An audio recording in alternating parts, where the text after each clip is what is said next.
Religion. Religion actually encompasses, is made up of mostly traditional worship. So using artifacts and other things, which we didn't have time to break down, partly because there was no space.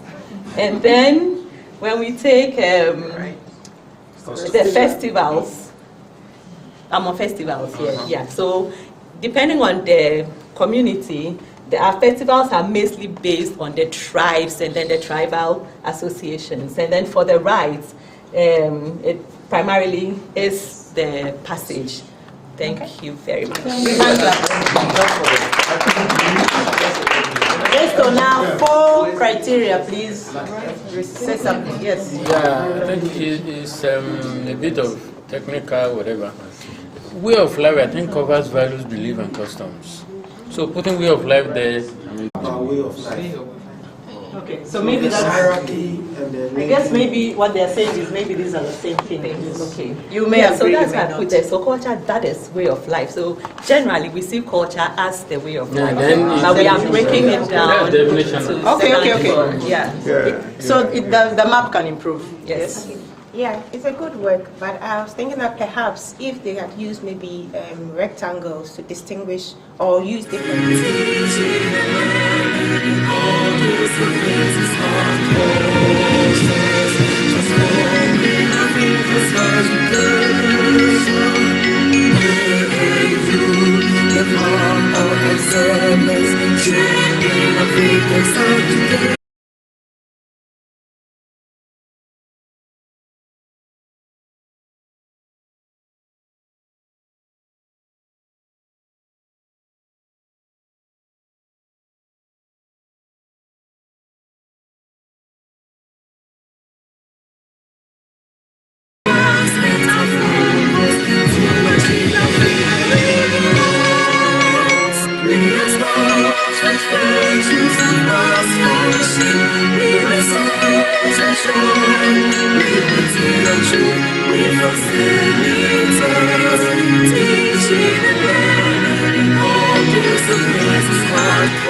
It's exactly 10 o'clock GMT here in Accra, Ghana. And on behalf of the Secretary General of the Association of African Universities, Professor Etienne Nhwane-Ehile, I would like to welcome all of you distinguished participants who have joined us for the 2020 African Universities Week. And as you all are aware, we had a guest note presentation from Ms. Nodumo Dlamini, the Director of ICT Services and Knowledge Management of the Association of African Universities. And she spoke on the theme for the 2020 African Universities Week on digital transformation in African higher and tertiary. Afternoon session where we hosted the Executive Secretary of the National Board for Professional and Technician Examinations based in Ghana for skilled-oriented programs, which was very, very innovative and exciting as well. Then on the second day, that was Tuesday yesterday, we had special sessions for our regional office. You are aware, especially those of you who are not joining us for the first time today, that AAU has regional offices across the continent. So we have a North Africa regional office, and they hosted an excellent event yesterday. We couldn't host that of the East African office as well. Then in the afternoon, session, we also scored Global Geopark in Egypt. She presented on digitizing the landscape, geoparks, geotourism, and geoconservation for sustainable development in Africa. Then we had our last session for the day yesterday, where we looked at reshaping women's leadership in transforming and digitized world. And that was led by Mrs. Felicia Kwabegi from the AAU and Coaches of Influence Foundation based in the United States of America. So we'd like to welcome you to the day 3, which today is solely dedicated to strategic partnership and membership for the Association of African Universities. And so today we will be introducing our new members who have joined the Association of African Universities, and also move straight into some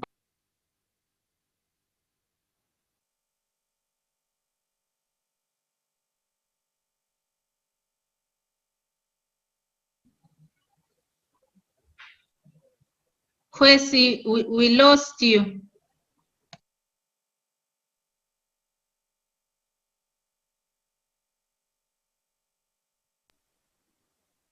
Am I audible now? Yes, Kwesi. Thank you. Okay. Thank you very much, Ms. Nodumo. And so we'd like to call on Professor Etienne Ehile, the Secretary General of the Association of African Universities, to welcome us, to give us a brief message before we move into introducing our new members who have joined the association. Professor Etienne Ehile, if you can hear me, kindly take over. Thank you very much.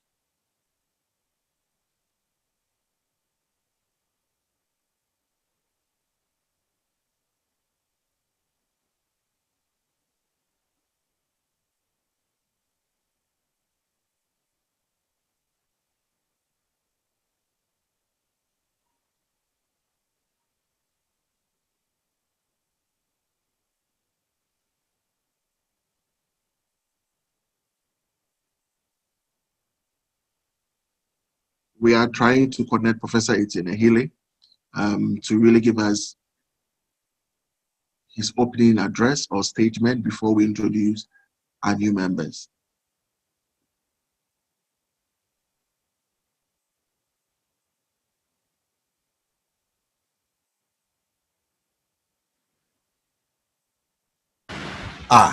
Okay. You're welcome, Prof. Ehile. Yes, thank you. Great. Prof, could you kindly adjust your, I camera can. so we can see your face? Great, perfect. Thank you. Okay. Good morning, ladies and gentlemen. I am delighted to welcome you all to today's first session of the African Universities Week celebrations. Today's sessions are especially dedicated to the AAU members. I am pleased to announce that we will be introducing. I am also happy that we are hosting a panel featuring Lincoln University, which is one of our new associate members from Malaysia. I especially welcome the distinguished panelists who are renowned academics from across the globe. They will be sharing with us concerning partnering with African universities. As the representative body of African universities, we are keen to connect our universities in order to strengthen our academic programs and improve our students' fruitful discussion and experience sharing. And I thank you for your attention.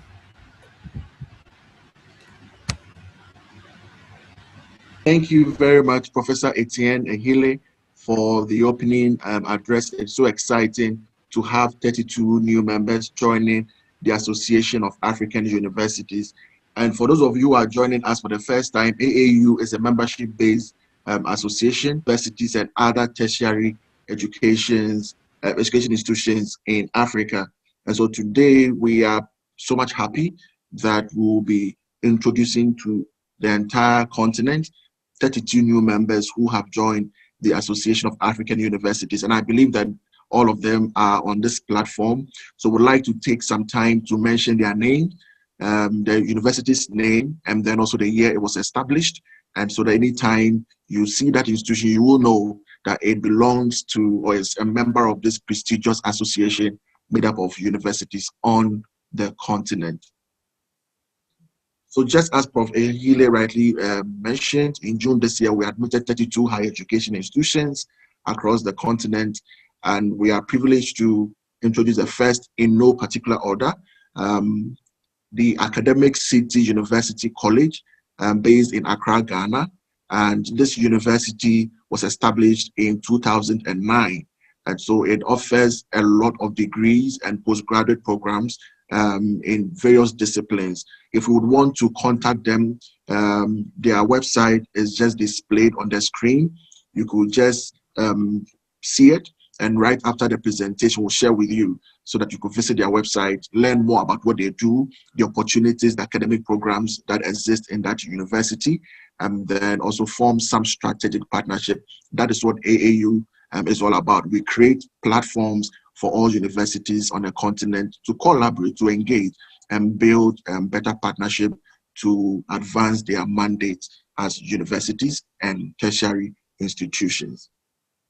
The second to be introduced is the African University of Science and Technology, and this university is based in Abuja, Nigeria. It was established in 2007, and their website is also displayed. We'll share with you right after the session. The third university to be introduced is Alexandria Higher Institute of Engineering and Technology, AIET, based in Alexandria, Egypt, and was established in 1997. Their website is also displayed below. The next university is Badr University in Cairo, Egypt. It was established in 2013. It runs degree programs and postgraduate programs as well. Their website is also, their website address is also displayed for all of us to see and partner with them. The next institution to be introduced is based in Lusaka, Zambia. It was established in 2016. Their website is also displayed, and that is Tresol University. And they also run degrees and postgraduate programs and other professional programs as well. You can form some strategic partnerships with them as well. We have Data Link Institute of Business and Technology, and this institution is also based in Tema, Ghana, and was established in 2014. Their website is also displayed. They run diploma, they run degree and postgraduate programs in various disciplines, especially business and technology programs as well. So if you want to form any strategic partnership with them, right after the platform is open to all of us. Next is Dominion University College, and this is also based in Accra, Ghana. It was established in 2009, and their website is also displayed. They run both postgraduate and undergraduate programs as well. Next university to be introduced is also based in South Africa. It was established in 1907. Their website is displayed, and this is Durban University of Technology, and based in Durban. They run degree and postgraduate programs as well, and other professional programs. It will be very much exciting to really log onto their website and find out more about Durban University. The next university is based in Algeria, established in 1981, and that is École Normale Supérieure Assis Djabbar of Constantine, and that is based in Constantine, Algeria. They run both undergraduate and postgraduate programs, and it will be exciting to really partner with them right after this session. The next university to be introduced is based in Nigeria. It was established in 2011. Their website is also equally displayed, and that is Federal University Wukari, based in Wukari, Nigeria. They run undergraduate and postgraduate programs in various disciplines. And again, it will be exciting to really join them. The next university to be introduced is the Federal University of Petroleum Resources, a forum based in Nigeria. It was established in 2007. Their website is equally displayed here, and you can form strategic partnership with them right after this session. Once again, they run both postgraduate and undergraduate programs in petroleum engineering, and it will be exciting to also connect with them as well. We have Ignatius Ejuru University of Education, based in Port Harcourt, Nigeria. It was established in 2009. They run both academic undergraduate and postgraduate programs and some professional programs as well. It will be exciting once again to join them. It will be exciting to form strategic partnership with them.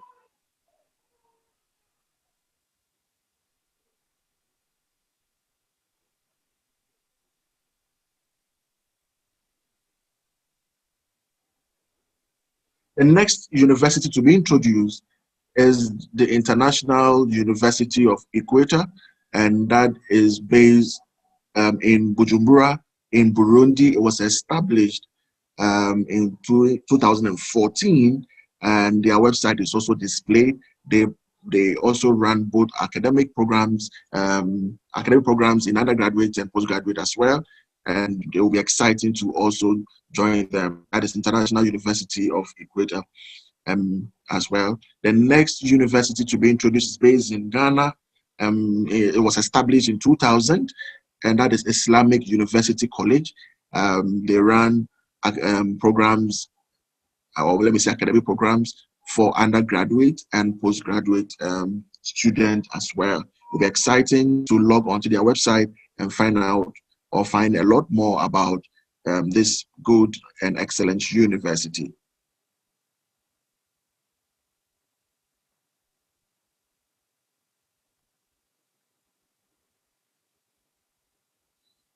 The next university to be introduced is based in Somalia, and that is Mogadishu, Somalia. It was established in 2011, and that is Jamhuriya University of Science and Technology. It also runs academic programs for undergraduate and postgraduate students, and it will be exciting to visit their website and also find out more about what they do.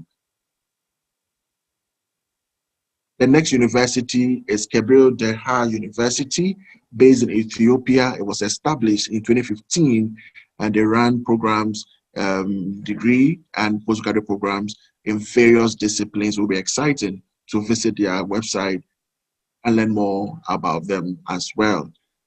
Lens Polytechnic is the next to be introduced. It's based in Offa, Nigeria, and was established in 2012. They run degree programs and postgraduate programs in various disciplines. Exciting to visit their website.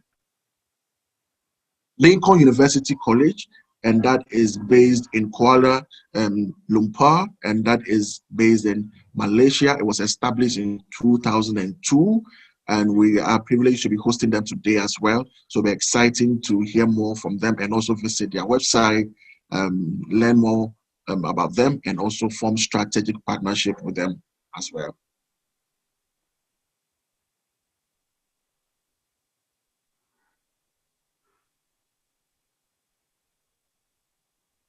I want to be careful so I don't skip any university.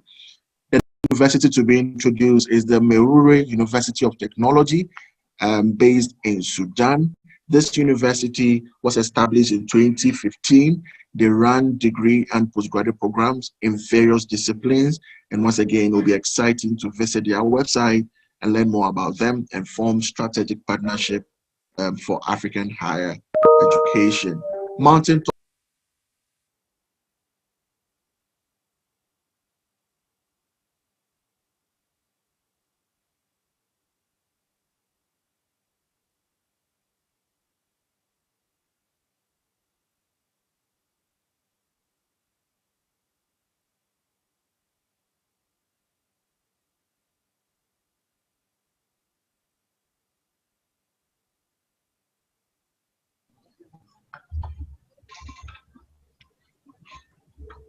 Kwesi, are you there?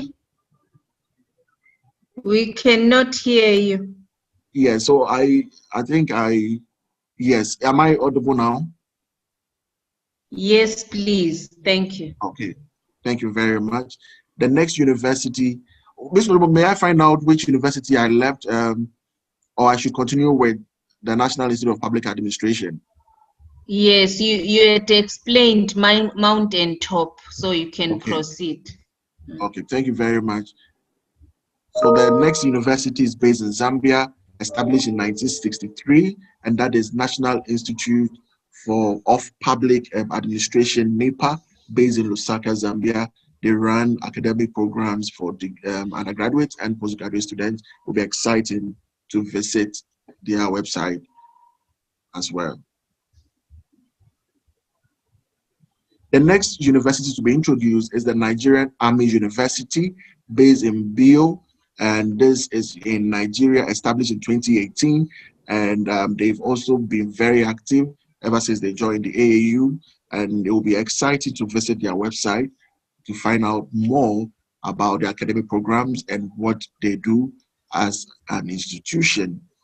Pharaohs University in Alexandria is next to be introduced, based in Egypt, and it was established in 2006, and their website is also displayed. They run academic programs for postgraduate students and undergraduate students as well. It will be exciting to follow them and find out what they do in detail.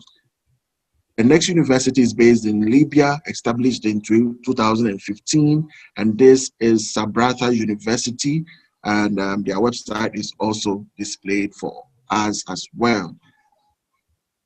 Salali University in Fish, Ethiopia, was established in 2015, and they run academic programs for both undergraduate and postgraduate students. Their website is displayed, and it will be exciting to visit them as well.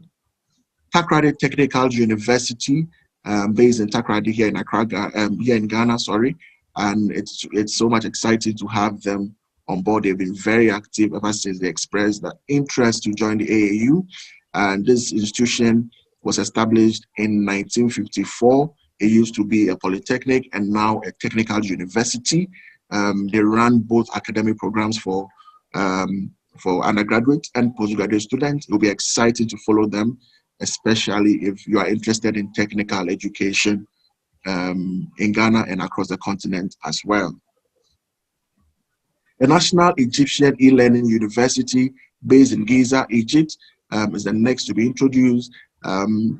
This institution was established in 2009.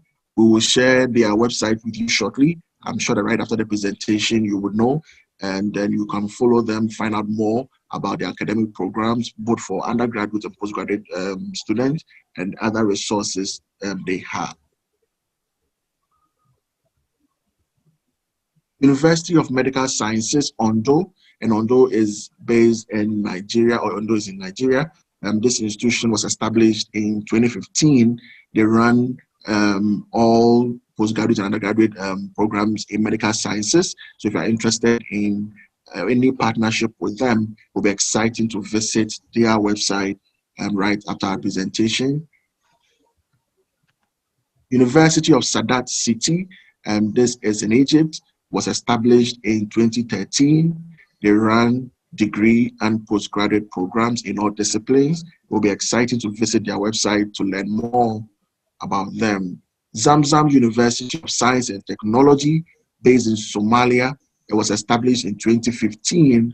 They run both academic, they run programs in for undergraduate and postgraduate students as well. It will be exciting to learn more about them. So ladies and gentlemen, this is the last institution to be introduced to you, and we are so excited to have these 32 institutions joining the Association of African Universities. And if you are joining us today, you are here with us today, and your institution is not yet a member, please make sure that by the time this session is over, you write to us, and we will take you through the processes of you becoming a member of the AAU to enjoy all the enormous resources that we offer to African higher education. Thank you so much. And we'll move straight to our next session But before we do so, I will call on Ms. Nodumo if she has a brief word for these universities before we introduce our Malaysian team who will lead us into the partnership session. Ms. Nodumo, just 1 minute. Thank you. Thank you, Kwesi. I just would like to welcome each and every one of us. We value our member institutions, and we are excited that we are connecting to colleagues in Malaysia. So we hope you will engage, open up, and learn more from the Malaysia experience, and particularly the areas of interest that they are keen on. We also are encouraging the new members to appoint desk officers. Each member of the association needs a desk officer so that the communication with the institution can be streamlined, and also so that new members can understand the benefits that they can benefit from the association. We also encourage you to visit our website and join the mailing list so that we benefit from the next session. Thank you. Thank you very much, Ms. Nodumo Dlamini, for that short remarks, and we are excited to have these institutions on board. And so the next session, without wasting much time, we are excited and again privileged to have Lincoln University College based in Malaysia. And this institution, even though it is a new member that joined the Association of African Universities, has expressed the interest to form strategic partnership with all universities across the continent. And so LUC is welcoming collaborations with AU members in the delivery of world-class healthcare courses and research in medicine, dentistry, pharmacy, nursing, physiotherapy. And these partnerships should support and enhance African healthcare education and medical treatment services. LUC's vision is to make social impact on African communities by providing affordable healthcare, education, and medical sciences. And two persons will be speaking on behalf of the university, and this will be led by Professor Dr. Amiya Bomik, and he is the president and founder of Lincoln University and chief executive of Bad Spa University UK, and current chairperson of Board of Governance, Lincoln Institute of Higher Education in Australia. The next resource person to speak to us is Dr. Melody Anderson, and she's the chairperson of African Board of Lincoln Institute of Higher Education in Australia. Professor Esther Monalula Nkandu, and she is the ambassador of Zambia to Benelux countries and permanent mission to the European Union. And she is the next speaker to also address us today. And finally, we will have the Chief Operating Officer, Lincoln Institute of Higher Education, Australia, in the person of Mr. Srinivas Avari, and he will be the last person to address us for this session. We would like to inform all participants that you have the opportunity to ask questions, to make contributions to their presentation. And so we would ask you to keep calm. When it gets to that session, all you need to do is to raise your hand and we'll open the floor for you. Without wasting much time, I would like to call on Professor Dr. Amiya Bomik, the president and founder of Lincoln University College, Malaysia, to take the floor. Technical team, could you kindly allow him to speak? Thank you very much.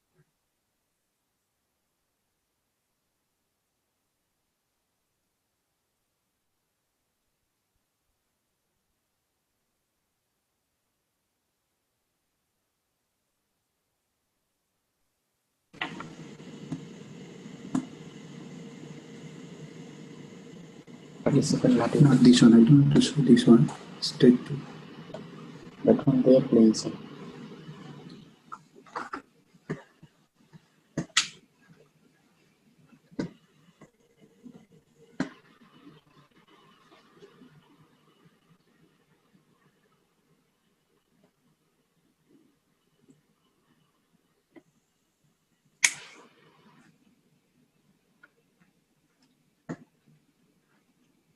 Nice. Ready to start? Share this. What do you see? Even you cannot change. Yes.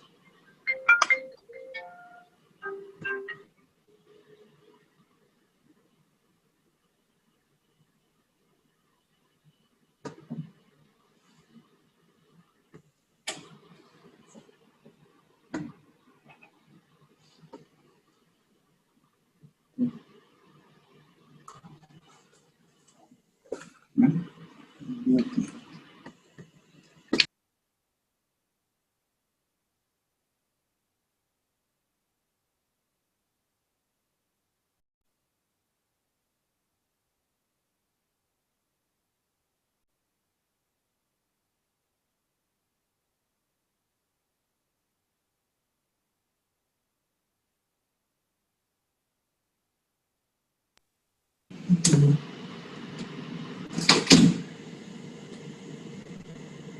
Still not what happened?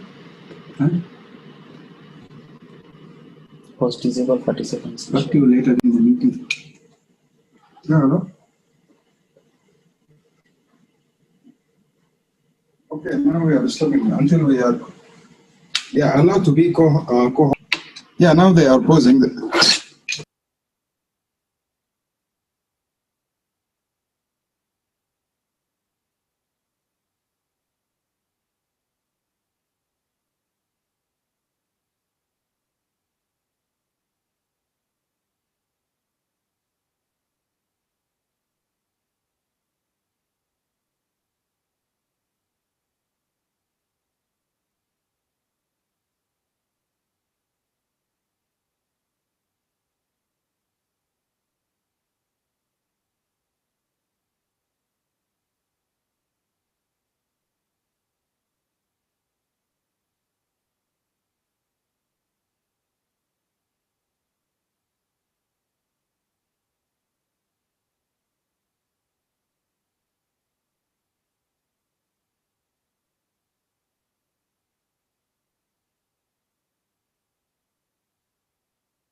Hello, Dr. Amia. If you can hear me, kindly unmute your microphone.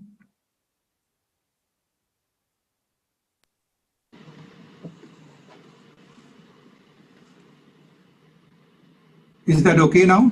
Yes, please proceed. Thank you.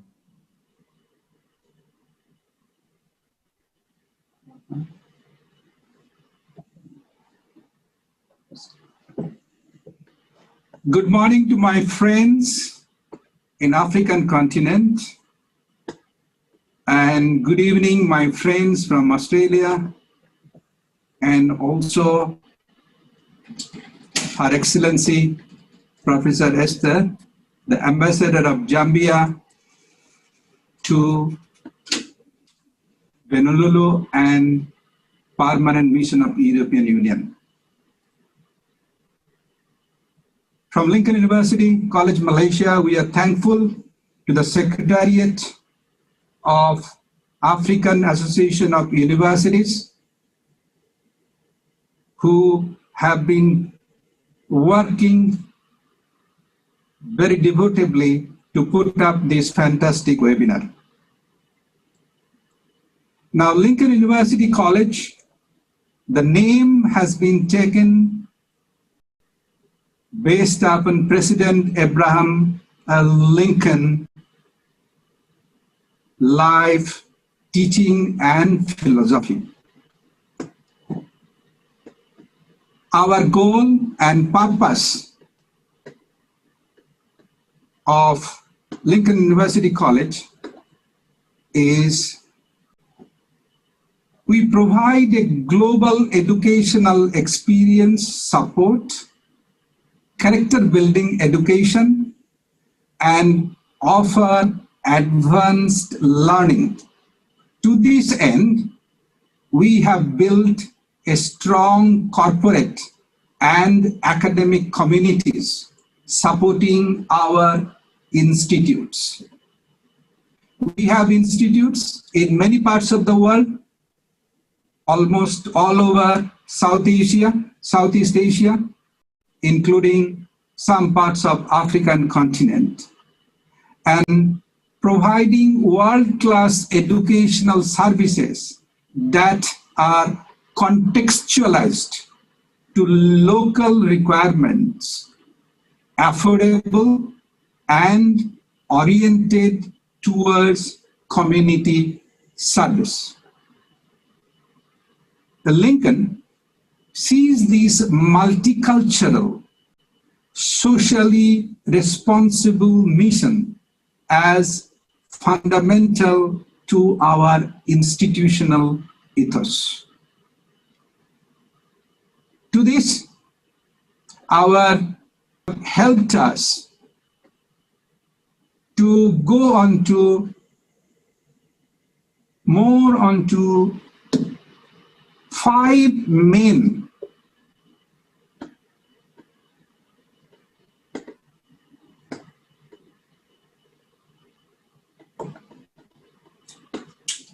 pillar.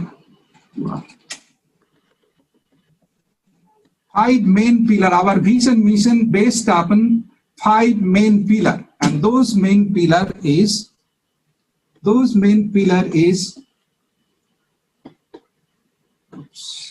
Sorry, excuse me. 5 main pillar based upon cultural support, learning environment, community support, social purpose, and cultural competence. The learning environment, Lincoln is founded on a traditional educational philosophy based upon character building, professional development, care of the environment, and recognizing obligations towards future generations. The key to deliver this is to include all these obligations and values in course material, training of staff, and delivery of courses to students. Community support. This is a very, very integral role of community by creating pathways and educational opportunities for students from disadvantaged backgrounds, committing to supporting social justice initiatives, and contributing to community as a not-for-profit organization. Cultural competence. We belong to global and multicultural network of institutions. We see diversity and inclusion as a strength. Cultural competence involves not only building an awareness of one's own cultural backgrounds, but valuing the cultures and background of others. This involves valuing both the individuality of our students and the communities from which they come. Lincoln University College, we do have a social purpose. With this social purpose, we have set up in many places, and our new venture we are setting up in Australia. And our Australia chairperson of the governance board, which she will be speaking, our chairperson of academic board of Lincoln in Australia, she will also be sharing with you their thoughts. So based upon that, our vision and mission to to be an acclaimed institution of higher learning, providing a world-class education to enhance the knowledge, skills, and character of our students who will create jobs and serve the community. Our emphasis all the time, our graduates should be creator of jobs, not seeking job. And that has been the main essence of Lincoln. A mission? We want to become a truly global university with a risk-based approach that enhances lifelong learning opportunities, practical and scientific skills, social values, leadership, and entrepreneurship by harnessing information technology, including machine learning, to create a noble, eternal, and peaceful human society. To this effect, how truly global university we are, this year, Times Higher Education have ranked Lincoln University College under the 4th category of United Nations 17 SDG, the 4th category of delivery of education. We have achieved 80th status in the world. And that makes us really true global university. And on 25th November, I'm not supposed to speak in detail, but 25th November, you will be able to see our global ranking in very fantastic ranking organization they have done. We have been also assessed by Multi-Education System of Germany that in the global performance of student social mobility, we have achieved 25. We are one of the 25. In Asia, we are the only one, the best in student social mobility.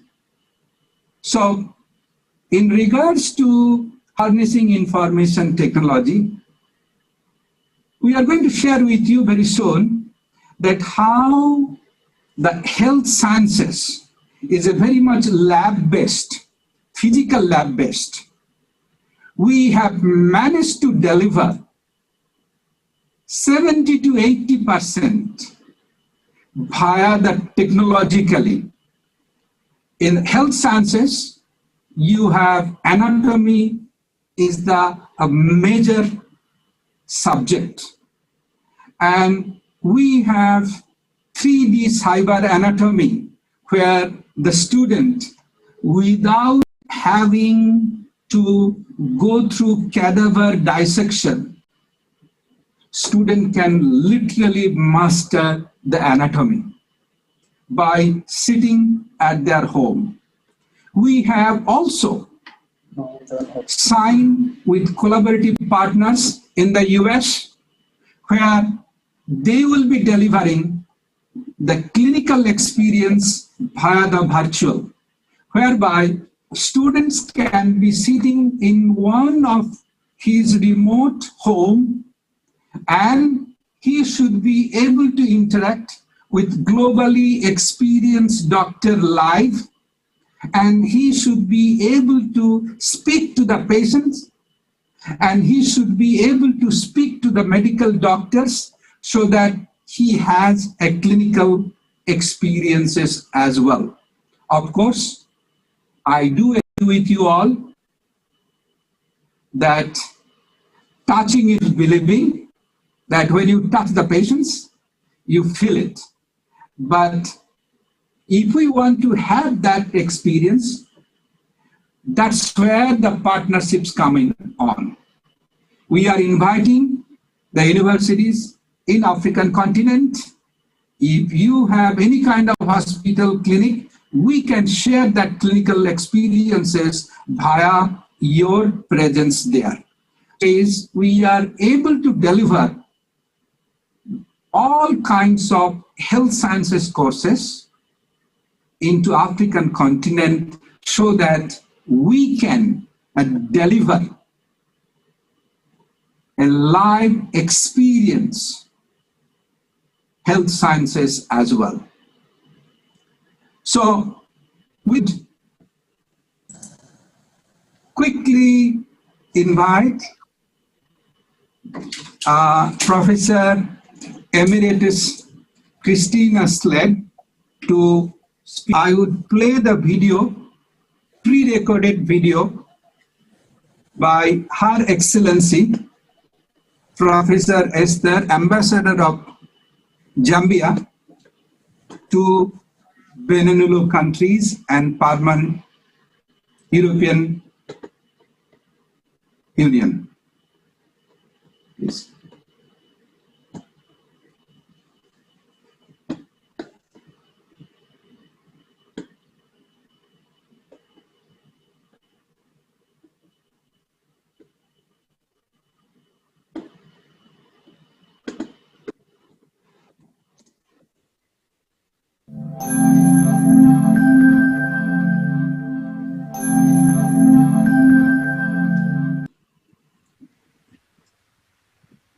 Thank you so much for having me attend this meeting, which is a virtual African Universities meeting.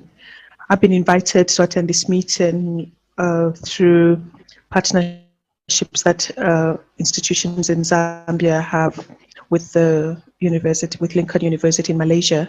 Just a quick introduction of myself. I'm Zambia's ambassador to Benelux countries and to the EU. Prior to my appointment, I served as Dean of the School of Health Sciences. And this is of relevance because during the time that I served as Dean, I had the privilege to be sent to Malaysia by the University of Zambia to do a benchmarking visit of Lincoln University. The relations between universities, in this particular case, it was the University of Zambia, and also has reached out to other institutions in the country. I'm greatly privileged to have visited a number of educational sites while I was in Malaysia and see how they use technology to do teaching. One of the areas that I found really impressive was the anatomy, the Department of Anatomy, and how cyber anatomy is being used to teach anatomy, and how layers by layers you can strip a human body and just learn as different aspects of the body without particularly having to use cadavers, even though do they. Exciting for me, perhaps, because rather a long time ago, about 40 years ago, I got married in Nairobi. I was in fact studying in Oxford and my husband was posted there. So I feel very strongly about Africa, and just 3 years ago, I came as a member of the board of the Association of Commonwealth Universities to Accra to talk about governance. And I think the news of this marvelous expansion of the higher education sector in Africa is very, very exciting. I hope you'll forgive me if perhaps I will talk about the positives, but also about the challenges that we're going to face. And in particular, Amir, do forgive me. I think we all know that education is a global business, and we as university academics are in the business of seeing the world and listening to the rest of the world. And networks of universities can be so important. And I must say, I think the Association of African Universities is a fantastic networking opportunity, enormously important.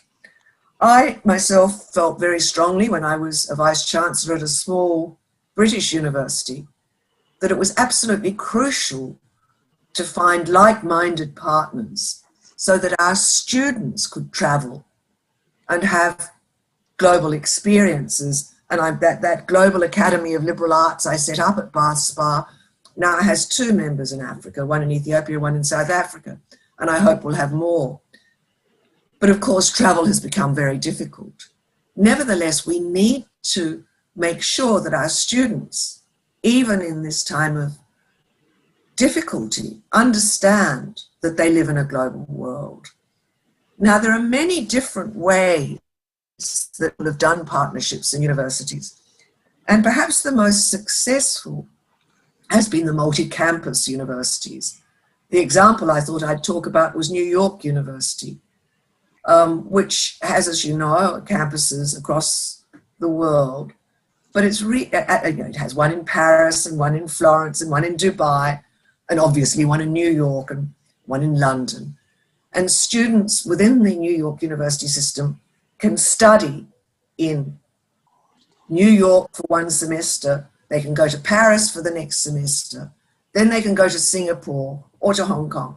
It's an extraordinary experience, but it's extraordinarily expensive. And that model, wonderful though it is not one that does for everybody. And one of the reasons that I've been so delighted to be associated with Dr. Baumik in Lincoln University is that his vision is a different vision of a global university, of a globally networked university.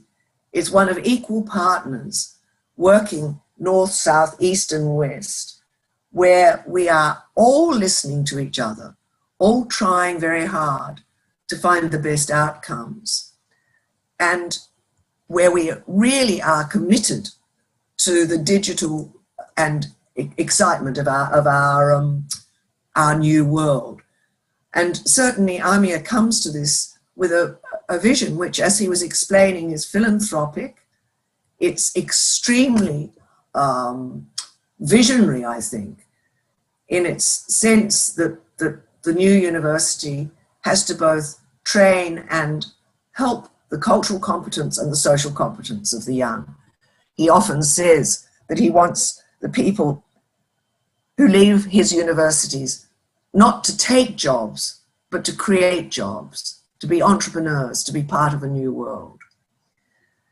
Now, if we think back then to the sorts of networks that we've got, I really want to raise some of the troubles. And then Melody, who's the chair of academic board, will perhaps take you through some of our solutions. There are notable institutional networks, your own in Africa, the Association of African Universities, the Association of Commonwealth Universities. But to my mind, the most successful has been the European Union mechanisms, Erasmus, the various joint research that's done through the European Union, and the mobility programs, Erasmus and Erasmus Mundus, which allow for credit transfer and easy access of students to universities overseas. But there's a big problem.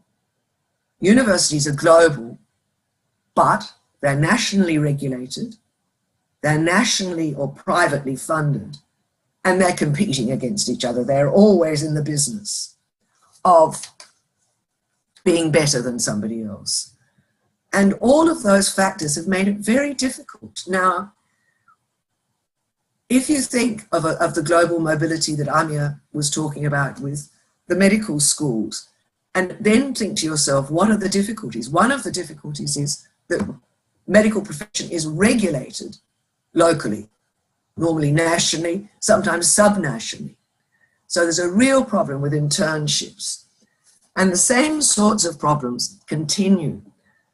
We in the old Commonwealth, the old empire, tend to share a quality assurance model, which is very similar to the British one. And as Amir opens his campus in Sydney, that has been a great advantage for us. Because as it happens, Malaysia has a quality assurance framework for universities taken from the British model. And so does Australia. The Australian one is called TEXA. So we at least have a shared framework. If we think of universities in very different places, different like the United States or France or Egypt, the quality assurance mechanisms are completely different. And that makes it very hard. Now, in fact, what's been happening is that we've been working very closely with TEQSA, the Australian Quality Assurance Mechanism, and the group in Malaysia. And we do have a way through for accreditation for the university to try and have this network of interlinked universities where students can move seamlessly from one to the other. But it is a long and slow process. I'm sure you are all just as aware as I am of the sorts of 5-year timelines it takes for a new university to be accredited as a self-accrediting institution in Australia. It's 5 years. There are thousands of documents that we all have to produce, which, while they're very similar between Malaysia and Australia, they're not identical. And all of this has created a long problem. Now, in fact, I think we're managing very well. And I want to give credit to our leader, Dr. Bhaumik, for his persistence, and to Melody as chair of academic board making it through. But it is an interesting part. And if I may say so, I think that you and the Association of African Universities are in a position perhaps not to inherit the worst of the very burdensome quality assurance mechanisms. Get them right. We need the quality, but don't make them too impossibly long. So for us in Australia, being part of Lincoln University, it's very, very exciting to have the connection through to Africa. For us, this is a part of the world where we've got much to learn, and perhaps we can bring some help. And for me personally, it's a very exciting thing. So with that, I'll turn over to Melody, perhaps, who can explain just how complicated this process of approval has been. That's better. Indeed, thank you, Christy. Complicated, but and it has been complicated, but it's been an excellent experience as well. And may I begin by saying that it's a great pleasure to be invited to join you today for this important presentation. And it's also my great honour to be the chair of the academic board for Lincoln Education Australia. I've been on the journey now for about 12 months. My background is in education, and I'm a former Associate Dean of Education rather. Sorry, I just gave myself a promotion, didn't I? Associate Dean of Education at the University of Melbourne, and I'm still Melbourne based.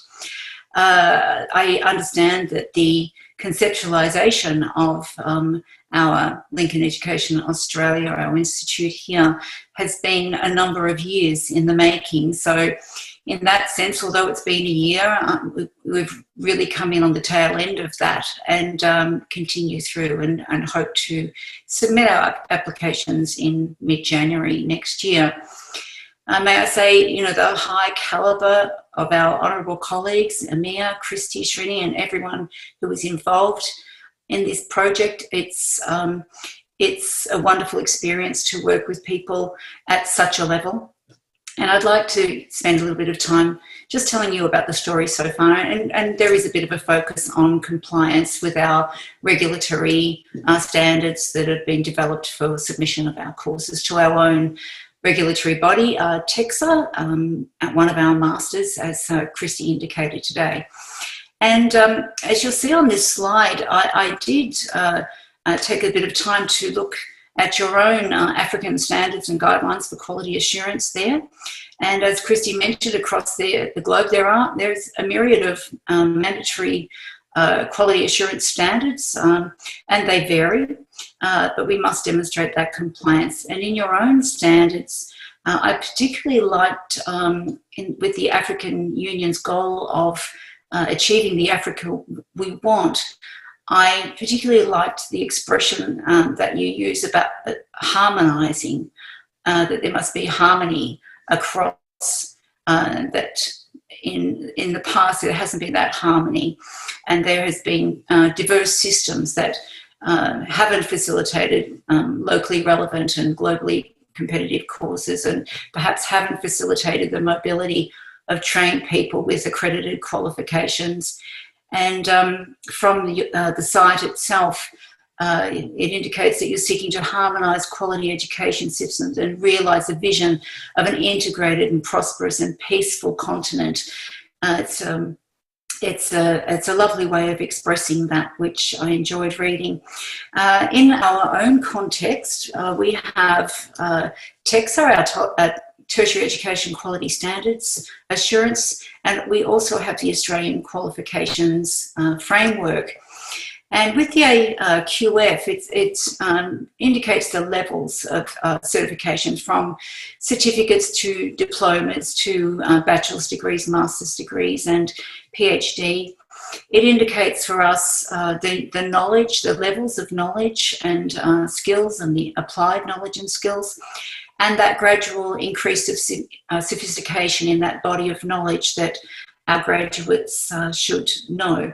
And going from, say, for example, for us at a bachelor's level, which is level 7, that our students would need to have broad and coherent knowledge, and then at master's level, where our students would need advanced and integrated knowledge and specialised knowledge in their particular discipline. I think we might just go back to I think we're on the wrong slide there. If we could go back to the one just after where I was introduced. Thank you. I'm still on that one, sorry.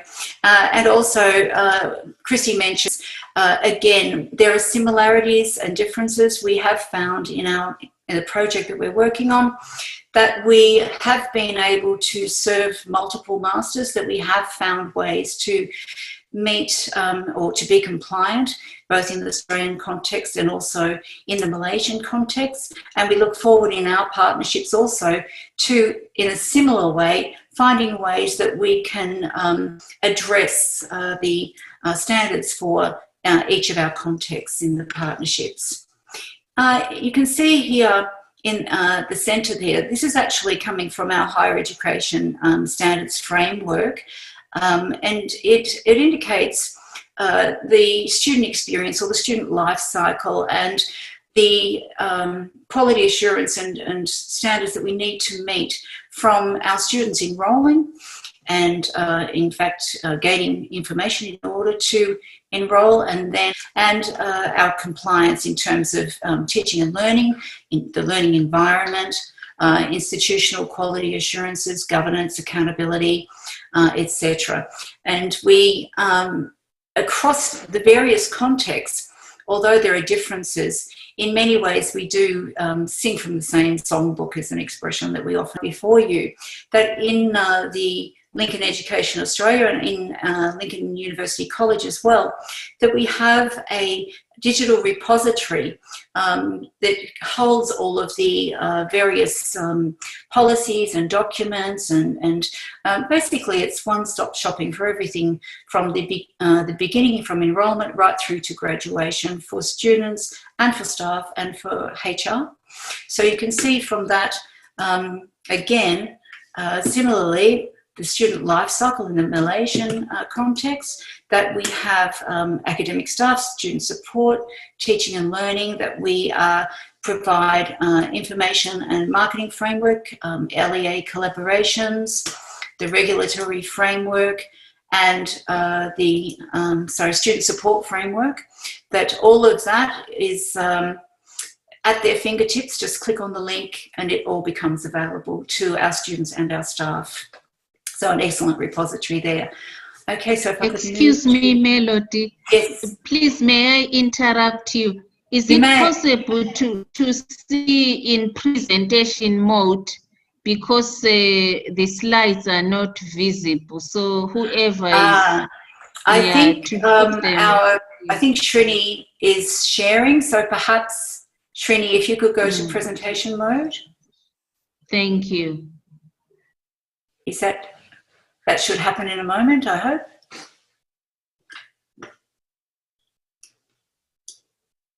Okay, something happened.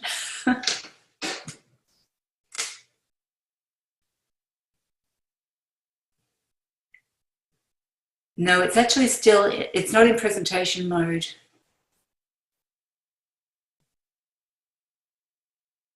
You might have to, should be a little icon down the bottom of the PowerPoint you can click on to make it go into presentation mode.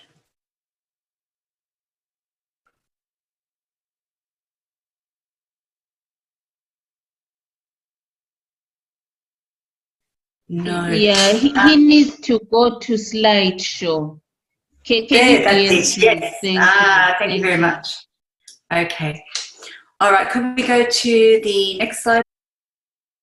I think Shrini's in the driver's seat now. And just quickly, this is just our model for academic governance, Lincoln Institute of Higher Education, LEA, and you can see there that there is a link between our board of directors through to Lincoln University College in Malaysia, a corporate governance board, an academic board, and just to show you that in our academic board, of course, we have the delegated committees of the board. We also have some ad hoc committees that we form as needs arise. So just a very quick presentation there for you on that slide of our org chart. And moving along, these are the courses that we're opening with Business Information Systems, and we have the courses at both a bachelor and a master's level. And this has come after a significantly rigorous process, and we've been benchmarking extensively against our national comparators, but also international comparators, so that we have the high quality program, and that we look at the the best sequencing also of the subjects. And we also in our bachelor, you can see it's a 3-year program there. I won't spend too long on it, but also you can see that we have a number of core subjects, but we also allow our bachelor's students to select from one of 3 elective suites of subjects, so that they gain more specialised knowledge in that area, and that they also undertake a capstone project. And in our master's project, similarly, at the higher level, at level 9 of our AQF, and so more sophisticated levels of knowledge and skill. Similarly, the types of subjects that you would expect to see in a business information systems program, course rather, and also 2 suites of elective subjects at that master's level, one in business intelligence and the other in cybersecurity analytics. And okay, the next one. Now, Amir already spoke about this, the vision for Africa, but similarly, Amir had a vision for Sydney, Australia. And that vision, over a number of years conceptualising, within 12 months, we have done an enormous amount of work to support that vision to become realised within and meeting all of the requirements of our various regulatory bodies. And similarly, this could happen in the African context as well, for healthcare, education and medical services. Again, partnership, and we're off that slide. So I think it might be time for me, no, it's okay, it's all right. I think it might be time for me to introduce Srini. Amir spoke about that earlier. But just to the point that Amir has a vision, he is a visionary, he makes it happen, and we are about to submit a very high quality, rigorous program, which we expect to sail through very easily through our various regulators. And that will happen shortly. May I introduce Mr. Srini Avari, who is our Chief Operating Officer, and take it away, Srini, over to you.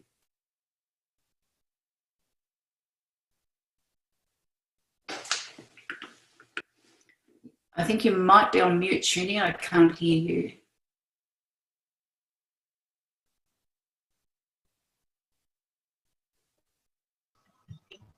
Can you all hear me? That's better, yes. Yes. Okay, thank you. And hello, good morning to everyone. Hope so far to give our perspective to you all. And you're all doing well under this pandemic conditions. I understand Africa has got less impact than other continents, which is pleasing. It's my job to put what you heard so far, the philosophy, the vision, the mission, into practice. So it's my job to bring into practice how we do that, how to deliver it, how to maintain it, and how to make sure we maintain our world-class standards. So I basically going to talk about these dot points on the left side in a very quick and orderly manner. So first thing we look at is what sort of operations and infrastructure we require to deliver the courses we get into partnership, collaborations, or whatever that may be. That depends mainly what exists, what needs to be delivered, and what and how it needs to be given to the students, so the way the students need to learn and understand and become graduated to world-class standards. As you all know, nowadays globalization is the word, and we are making education is also a globalization. So we're trying to bring the standards from all over the world, and we're trying to give the best to our students, so they can, doesn't matter which country, which continent they go to, they can still work and perform to the highest standards. So as soon as we enter into partnership or collaboration, we will be looking at operations. So we'll prepare strategic plans, the workforce plans, the documents related to the governance, academic frameworks, compliance, reporting, IT strategy, the building, the labs, everything, and then we'll prepare a sequential order of plans and procedures. Then obviously we look at what is the existing campus facilities looks like, what do they meet and what they don't meet to the world-class standards, or the standards we require to deliver the courses in whatever place we get into, and then we do like a stock take. So we take a stock take, we understand what is there, and we will also develop a plan of investment and infrastructure development based on that. It's our idea to bring in resources from all over the world. So it could be equipment, it could be tools, it could be teaching staff, it could be labs, software, IT, etc. Based on what is actually required for the course than what is available locally. If it is not available locally, we'll bring it in and we'll supply, we'll facilitate. Like our CEO, Dr. Bhaumik said, he's focusing medical courses into African continent. Medical courses obviously requires quite an extensive labs, softwares, training. They require enormous level of the tools and equipment and teaching staff at the same time. So what we have to do is, in order to meet our standards, which is based on world-class standards, mainly Australian standards and Malaysian standards, we'll be taking a review of what exists, how does that comply, and what needs to be improved or developed further, so those facilities can be maintained and complied with the latest standards. We will, wherever we are, whatever association we go with, we will be doing all the work under ISO standards, whether it be ISO 9000 or ISO 14000, whatever is relevant for that particular course and for particular location service, we'll be working under world-class standards. And we will have the compliance reporting, everything will be based on the standards. We will obviously look at resources. The resources include teaching staff, what type of teaching staff available locally, and how do we develop local teaching staff to meet the requirements. Temporarily, maybe in a temporary manner, we may bring resources, teaching staff from outside. So we'll do the teach the teacher sort of courses. Make sure the local staff, the existing staff are equally developed to deliver the courses to the standards we require to deliver. We'll make sure in a structured and in a progressive manner. The medical courses, whether it be medicine, dentistry, physiotherapy, they all requires a lot of training, and the training, Dr. Amia and our board chairs, they both want to make that some sort of a community service as well. So while we are providing training to our staff, but we want to make sure that training also includes community service. So we will work with community, we'll identify community requirements, we'll identify what type of issues, whatever, and then we'll put that as part of a curriculum as a hands-on training under the supervision of highly experienced and knowledgeable teaching staff. That could be professors, that could be visiting professors, that could be lab technicians and all that. So that includes a lot of treating and medical support. So one of the main focus is we may train the local community or remote community in terms of basic training, like the preliminary assessments, the stop making, triaging, maybe small nursing and emergency support until a proper emergency support is given, proper treatment is given to the patient. We're trying to build that 360 patient care part of our delivery of medical courses. That's our aim. So we will start from bottom line and we'll slowly, progressively. So we may have mobile transport, which equipped with all sorts of scanning. It will have all sorts of equipment on board. The students and teaching staff can then reach the remote areas of Africa. They can do diagnosis, they can do testing, they can do prognosis.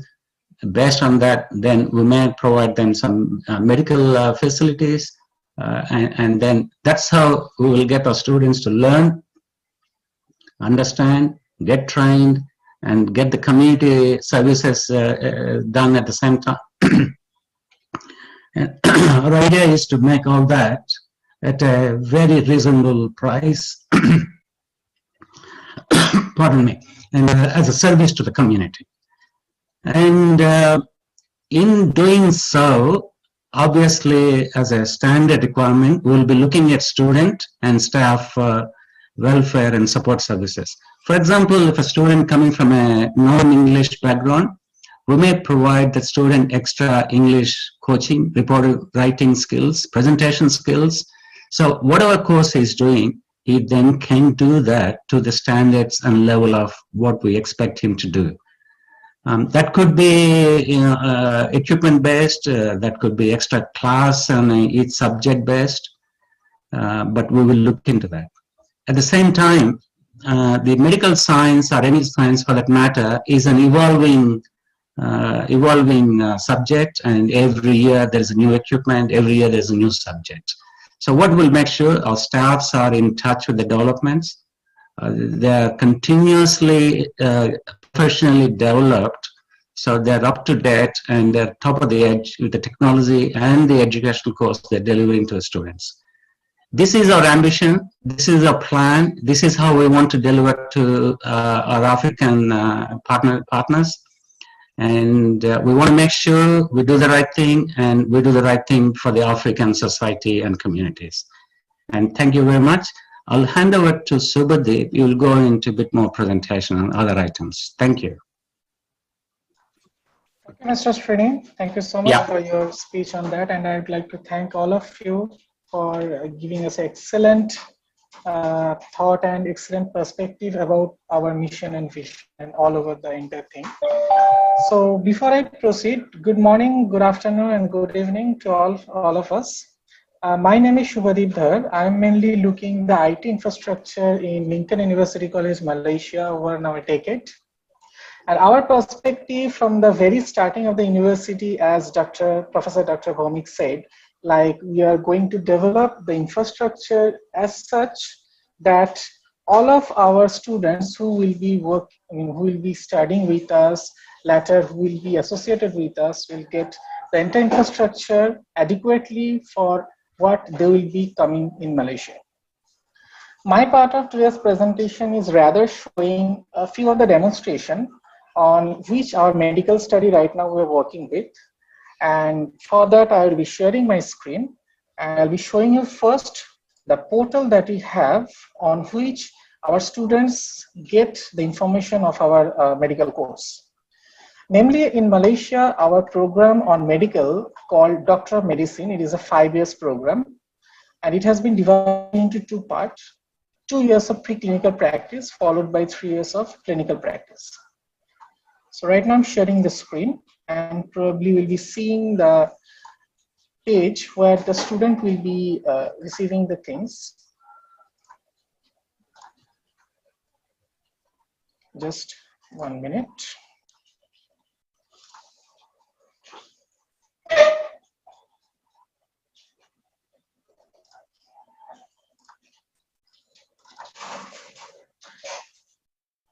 I hope my screen is visible. So yes, it is. Thank you. So this is the dashboard that our medical student will be receiving once they are admitted to the Lincoln University College, Malaysia. And in the top left corner, you can see the student details. Welcome back. We have taken one student of ours who is right now in semester 5 of Doctor of Medicine. And then you can see after the student name, on any of the subject, for example, biochemistry, they will be seeing all the lectures. So as I can tell you, everything is on the system. So for our infrastructure, whenever any distant student study with us, they don't have to come to university or anywhere else to get any of the materials. All are available online. Now talking about materials, just after this, in the My program, you have My lecture notes. In My lecture notes, as you can see at the left side, we have all the allocated subjects or allocated modules, as we say, for the medical program that student is right now allowed to access. There are certain modules student will be getting access after a certain amount of time. And just for an example, if we take the human body structure and organization, namely anatomy, and click on that, so you can see the human body structure, organization, anatomy, a brief learning objective about the modules and etc. So those details are there. So student can understand basically what he is going to learn or she is going to learn throughout the entire course. And then if I click on this, you will see all the topics. Topics in the sense, what I've shown in my program under this topics. So in the My lecture note, they will be seeing about their topics, and if they click on one, suppose anatomy of ear, they will see the ebooks, journals, PPT. So there are this kind of resources we have for the students to understand about the topic. If they click on ebook, they will get it by one ebook directly opening the portal. So student can digitally read from here with objectives and all, everything is mentioned. And we do maintain graphics in all our notes and etc. because we believe that instead of going lectures pages by pages, a graphical representation is much more indicative. So in this way, for all the topics and all the modules, they will have the resources. Then they have assignments, forums, exams, evaluation, and e-grading. Okay. Now talking about all these things in my program, if I go to home, over here you see with my status where student will get the regular things like their attendance, their results, subject registration, and their academic progression and all those kind of things. They also have the access to the general library. This library has very dedicated to the students of Lincoln University College who are right now studying with us. So if I click on that, we are right now providing 6 type of education entity to the student. Starting from the general library, where student can directly search books about medicine or lecture note about medicine. As you can see, lecture note, PPT, books, ebooks, and all these kind of things. And they will get those things. Similarly, like eBrady, we have another one, digital library over here in Lincoln, from where student will get the things. We also have collaboration with Elsevier in terms of clinical key, which is mainly designed for the medical students for the clinical years. From there, they will get the advanced clinical research studies and etc. We have 2 types of things, clinical key for physician and clinical key for students specifically. Then we have Google Scholar, ResearchGate, and all these things. So in terms of this, like in our portal, along with that, student will also get application which we called Cyber Anatomy Lab that Her Excellency Prof. Esther has already mentioned, followed by Dr. Bhomik as also mentioned. So look, I would like to show you a glimpse of how our Cyber Anatomy Lab works for delivering the virtual experience in anatomy and human organic system. So I'm just stopping the sharing for the time being and sharing the new application.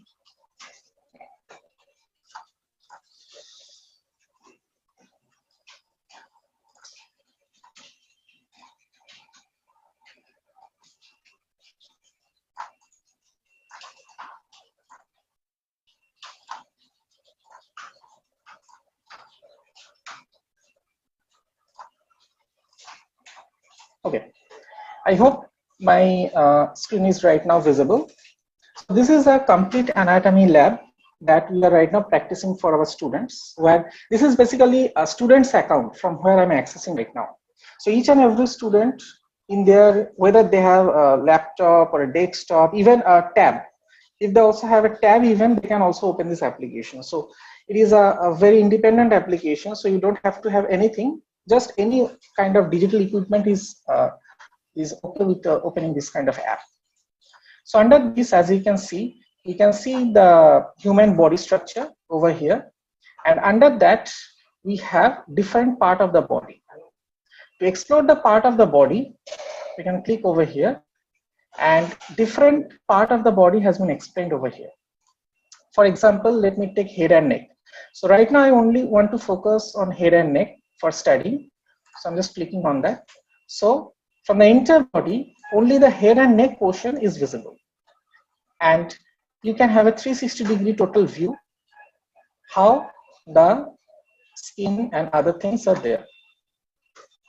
Now suppose in this head and neck section, let me make it a little bit more bigger. Yeah. So in head and neck section, suppose I want to see the skull first. So beneath the skin, we have skull. So to activate this kind of thing, we have this different system: skeletal system, connective tissues, muscular, this kind of all systems. So if I click on the skeletal system, because skull comes under skeleton structure, so if I click on plus, skull is there. But I cannot see the skull because it is under the skin. So if I remove the skin by minus, I can see the skull. So the student can view a 360-degree of the skull. Okay, make it larger, smaller, and see each and every part of the skull by rotating or moving. And for example, I want to know as a student a particular part of the skull. For example, this front part. So just click on this front part, and you can see the frontal bone. In the left side, we will have a quick introduction about this particular organ or particular bone, and with that we have different side of view over here, like lateral view, posterior view, all these kind of views over here. Along with that, we have cross sections, different cross sections of that particular organ. We have different explanations of the part. We have different tools, and with that also we have over here different structure-wise orientations. Okay, this is for each and every part. So whatever the part you would like to see, for each and every part we have this kind of. Okay, it has also audio representation that can be activated from here. So anytime if a student does not understand by just reading it, the audio can also be turned on and student can hear by putting a headphone or something else. Now, if I go back and click on connective tissues. So I'm just adding some tissues. See, just after skeleton, I've added tissues and I have the main tissues over here. So suppose I want to know about one tissue, what is in the nose. Just click on that. The same process we will have this one. The same way, they will be describing the cross sections and the models. Okay.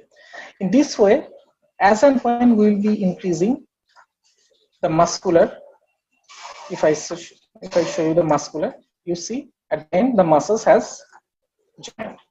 If you click on the muscle, we can have the details of the muscle. So we have kept it in an interactive way so that the student, whenever they will be, I can say, play with it, they can understand the basic structure and basic informations along with just a virtual approach. Even for arteries, if I just say, I need to add arteries, you see. Now suppose I want to see only arteries, not all this, so I'll just make it off and I will just see the arteries.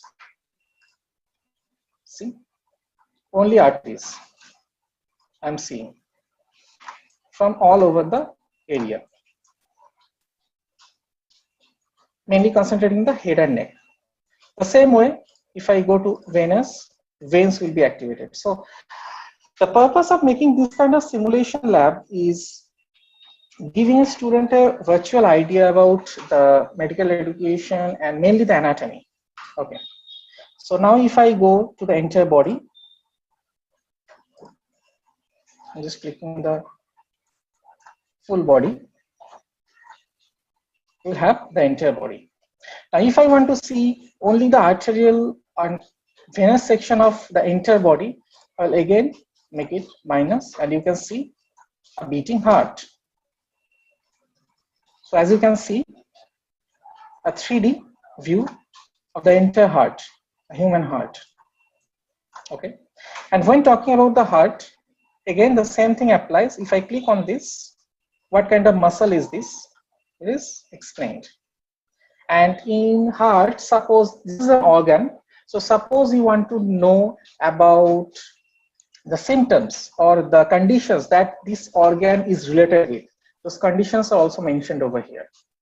Like this particular part of the heart will be affected by all these conditions. Okay. So we have tried to gather as much as information we could have got about this particular segment of anatomy, and rest of the part we are also dealing with other libraries, and also we are coming up with other collaborations as well.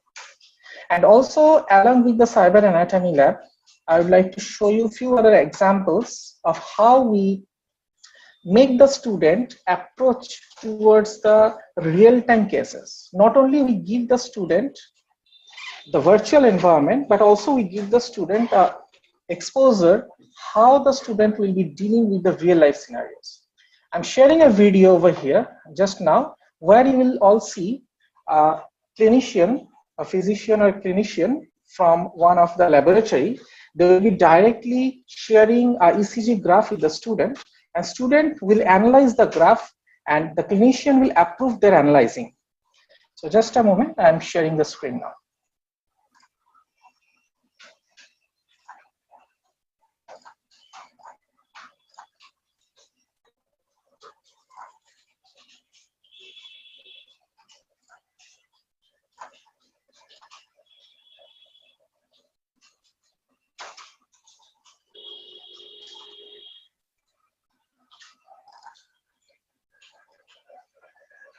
Okay. Okay, I have the patient's EKG here. We're going to go through it together. I'm going to digitally upload it to you so you're able to see it. Over here you can understand. All right. Are you able to see that? Let me also enable the sound so that all of us can hear.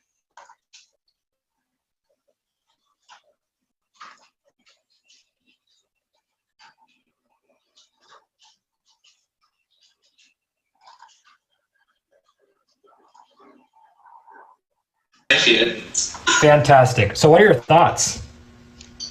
Okay, so I see a normal rhythm, so over here, as normal you can see, rate. in the tab, the student is basically doing the analysis, and the hand is basically masked, and this is the physician who is basically approving the analysis. leads V1 through V6. There's a good Q wave progression. Yeah, I think it looks pretty good. I don't see any. Looks pretty good here. We got a P wave QRS, pretty normal rate and rhythm. You're absolutely right. Over here, this is a demonstration of the teleradiology elective rotation using Microsoft Teams. As you can see at the bottom of the screen here, all the students are viewable to each other along with the preceptor. And the stream is live, so whatever the preceptor is seeing and doing, so are the students are able to see as well. So let's take a listen here. Most important sequence of the entire series. As you can see here, you see the ventricles. Here's the other third ventricle, and then the fourth ventricle here in the back. The physician or the person who is taking the pictorial, they are explaining the student the different part of the heart from the direct live scan from one patient. So a student can see how in reality it would be looking like. So in this way, we are keep on getting different materials and different way of giving the proper exposure to the student, so that not only in localized area, but also they can get a good knowledge of medical education around the world. This is what our vision from the IT segmentation, what we are working right now on. And as Dr. Bhomik said, like we will have a good, ecosystem of medical education in future. So I hope this collaboration with Malaysia, Australia, and Africa will be having a very concurrent segmentation medical. We can do a good job to the humanity. Thank you so much. Saying that, I'll be passing on to Professor Dr. Aamir Bhomik. Thank you.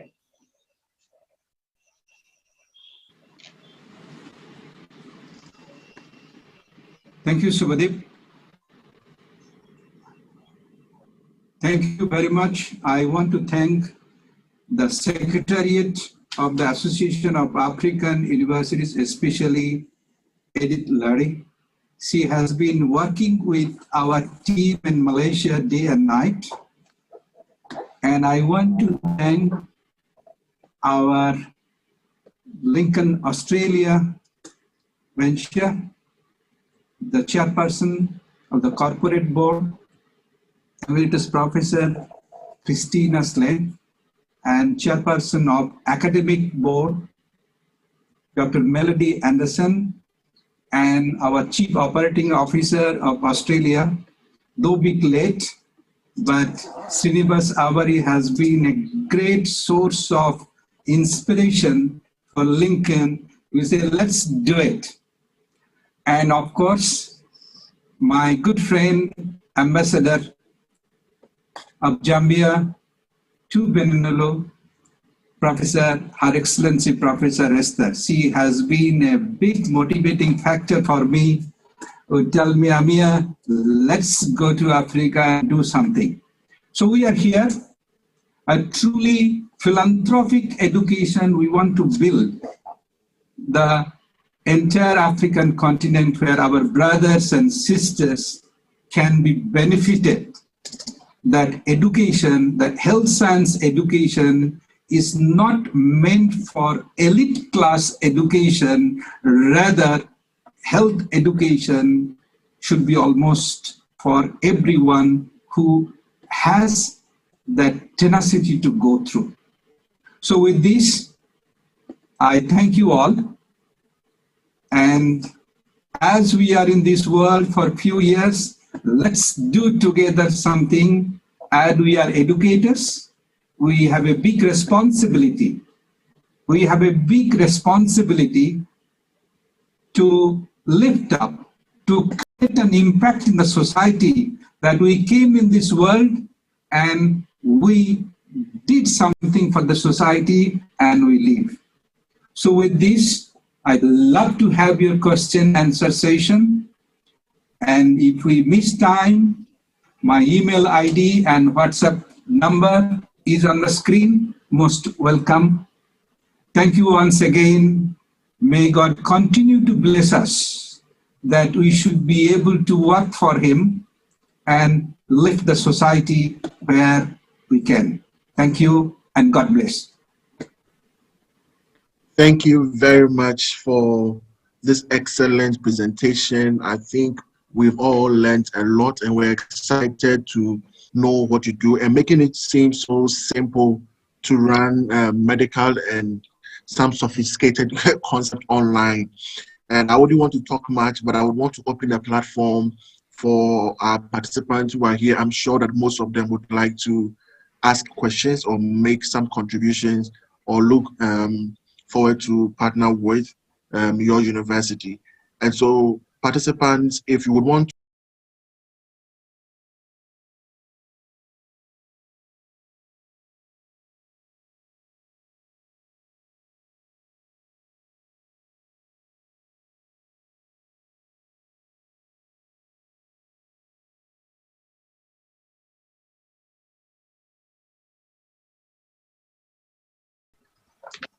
please go ahead. Yeah, thank you. I'm Afian Kwadio, Professor Afian, in charge of education and training and student affairs in Côte d'Ivoire.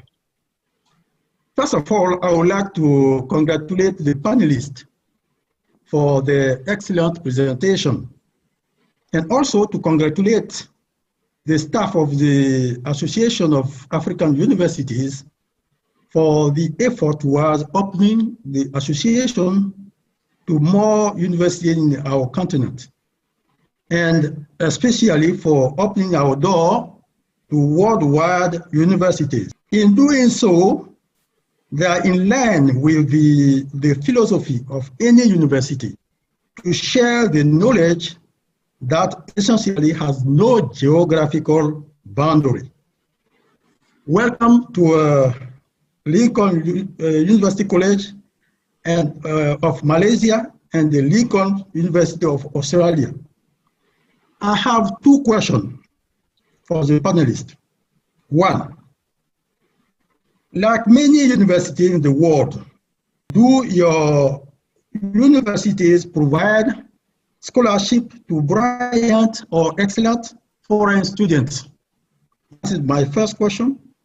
The second question, is it possible that students from Africa already involved in medical study or whatever be registered in your program to continue their studies? Otherwise, is it any mobility offered to African students? Thank you. That is my point. Thank you very much. Thank you, Kodio. These are very, very important questions. Thank you for bringing from them as well. But your points are very excellent. Let's take Uche Mataro. Uche, please proceed briefly. Yes, I'm on. Good afternoon, everybody. Good afternoon, Uche. Please go ahead. Yes, I'm from Nigeria. I'm a professor in State University in Nigeria. But I would like to quickly go on to make some observations and probably follow up with somebody who can clarify. Some of the presentations touched on quality assurance. So I'd like to know what the Lincoln University does for the quality assurance in terms of what I know it to be, which is input-output process comes into quality assurance. And in establishing that for their students, do they consider the quality of the students as part of what will assure quality?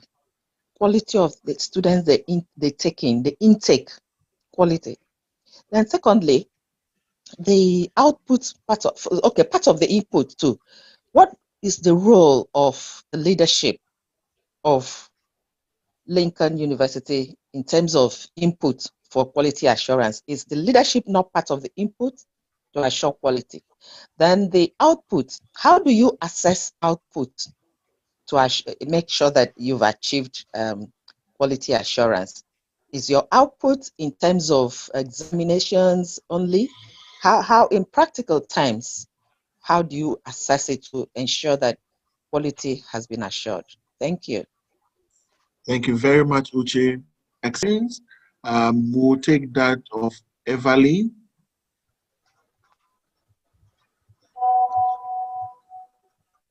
Evelyn? Not a question as such. I want to say thank you very much for the presentation, and to say that I'm actually interested in Pwani University joining. Very much.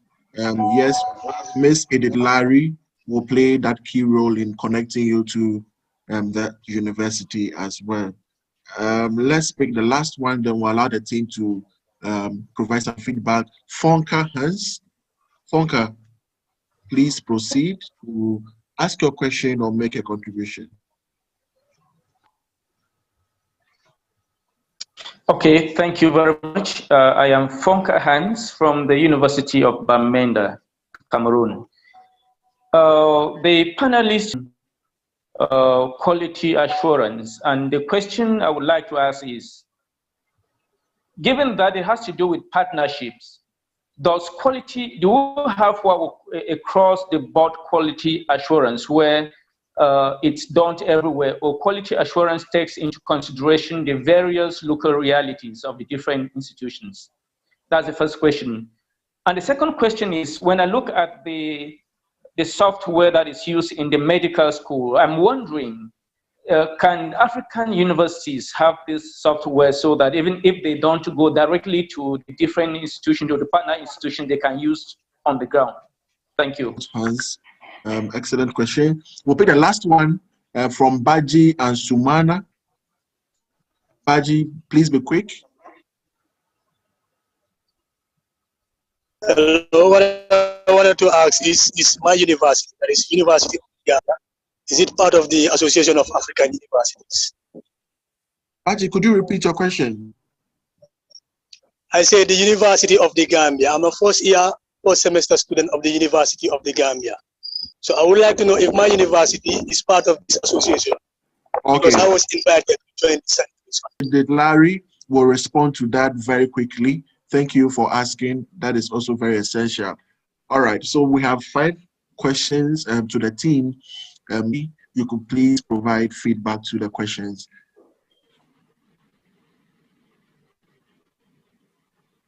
Probably just remembering some of them, 5 of them, I hope I address them, each aspect of it. I'm just thinking about the question on input, and we do require, in terms of our the level that the student is studying at, we do require them to have certificate, whether it's in a postgraduate course or their undergraduate degrees, etc. So in terms of input, we have certain levels of achievement that we're expecting for people to be able to cope with the content of the courses. We also have a range of services to cater for disadvantages or provide access to disadvantaged or marginalised groups, and or also students with a disability, so that everybody has equitable access. In terms of our staff, we have what's expected in input is an AQF, or Australians Qualifications Framework. We call it a 0+1. 0 being that you must the +1 would be 1 level above the level at which you're teaching. So if you are teaching at a bachelor, you would have to have a level 8 qualification. If you were, or we could have at a bachelor level sense, and that would be under negotiation. So in terms of our staff, we do have an expected input. We do source and seek people at the required levels with position descriptions that indicate the level that we are wanting in terms of quality teaching and learning, ability to teach and to research, and of course the experience that's required. And then in terms of output for our students, of course we have course learning outcomes that we must show that the students have achieved, that they've got a demonstrated performance at a certain level, and that the assessments that we have need to demonstrate that we have assessed each of the subject learning outcomes, and then in turn there are generic or graduate attributes. But in terms of output, it goes beyond that too. We're looking at, well, what are the graduate destinations for our students, and what we are hoping to achieve as well in output is that we're graduating creative thinkers, that professionals, communicators, so responsible people, entrepreneurs, job-ready graduates who are able to and entrepreneurs who can create jobs, not just become employed or take on jobs. You know, the thinkers, and that they can make a difference not only in their own context, but again, more globally, as everything is these days.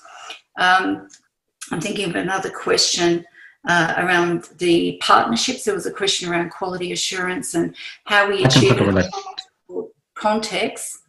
And I did address that to some extent to show that how we've achieved it with the MQA for Malaysia and TEXA for Australia, that in fact we make sure that we meet our own requirements in the context that we're teaching, but also with the collaboration that we've been able to look at the Malaysian quality assurance to ensure that we're meeting those things, which may be that we have to add something additionally in the Australian context or vice versa.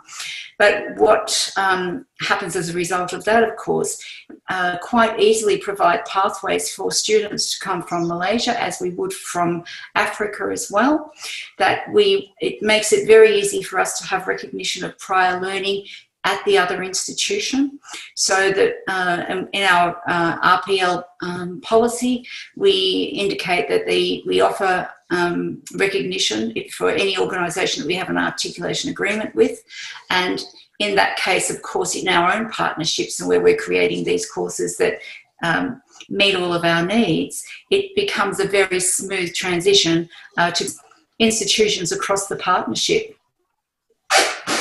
So some of those questions. Add to that. I think Melody has been very clear, but Fonka asked a really tough question. He asked, is there an across-the-board quality assurance process? And of course, there isn't.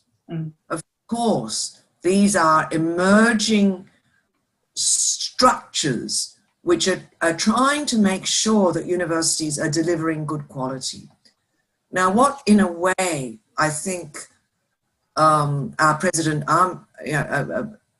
Amir's vision is to have a structure within those very different quality regimes across different countries where we can facilitate movement. This doesn't mean, and this goes back to the very first question, that African university students would be able to come to Australia, for instance, and practice as doctors, because there are many, many, many layers of quality assurance to become a doctor in Australia. I mean, as you know, it isn't easy for an American or a Mexican to become a doctor in Australia, and so there'll be all sorts of various levels. But I think the vision forward is a model where we can try to understand the importance of quality assurance regimes, and many of them have become set in stone. And my point was trying to say, let's see whether we can really think, as our second question was, Uche's question was, we could really think about quality and outputs rather than thinking just about ticking the boxes. And that's a very hard question in the whole quality assurance area.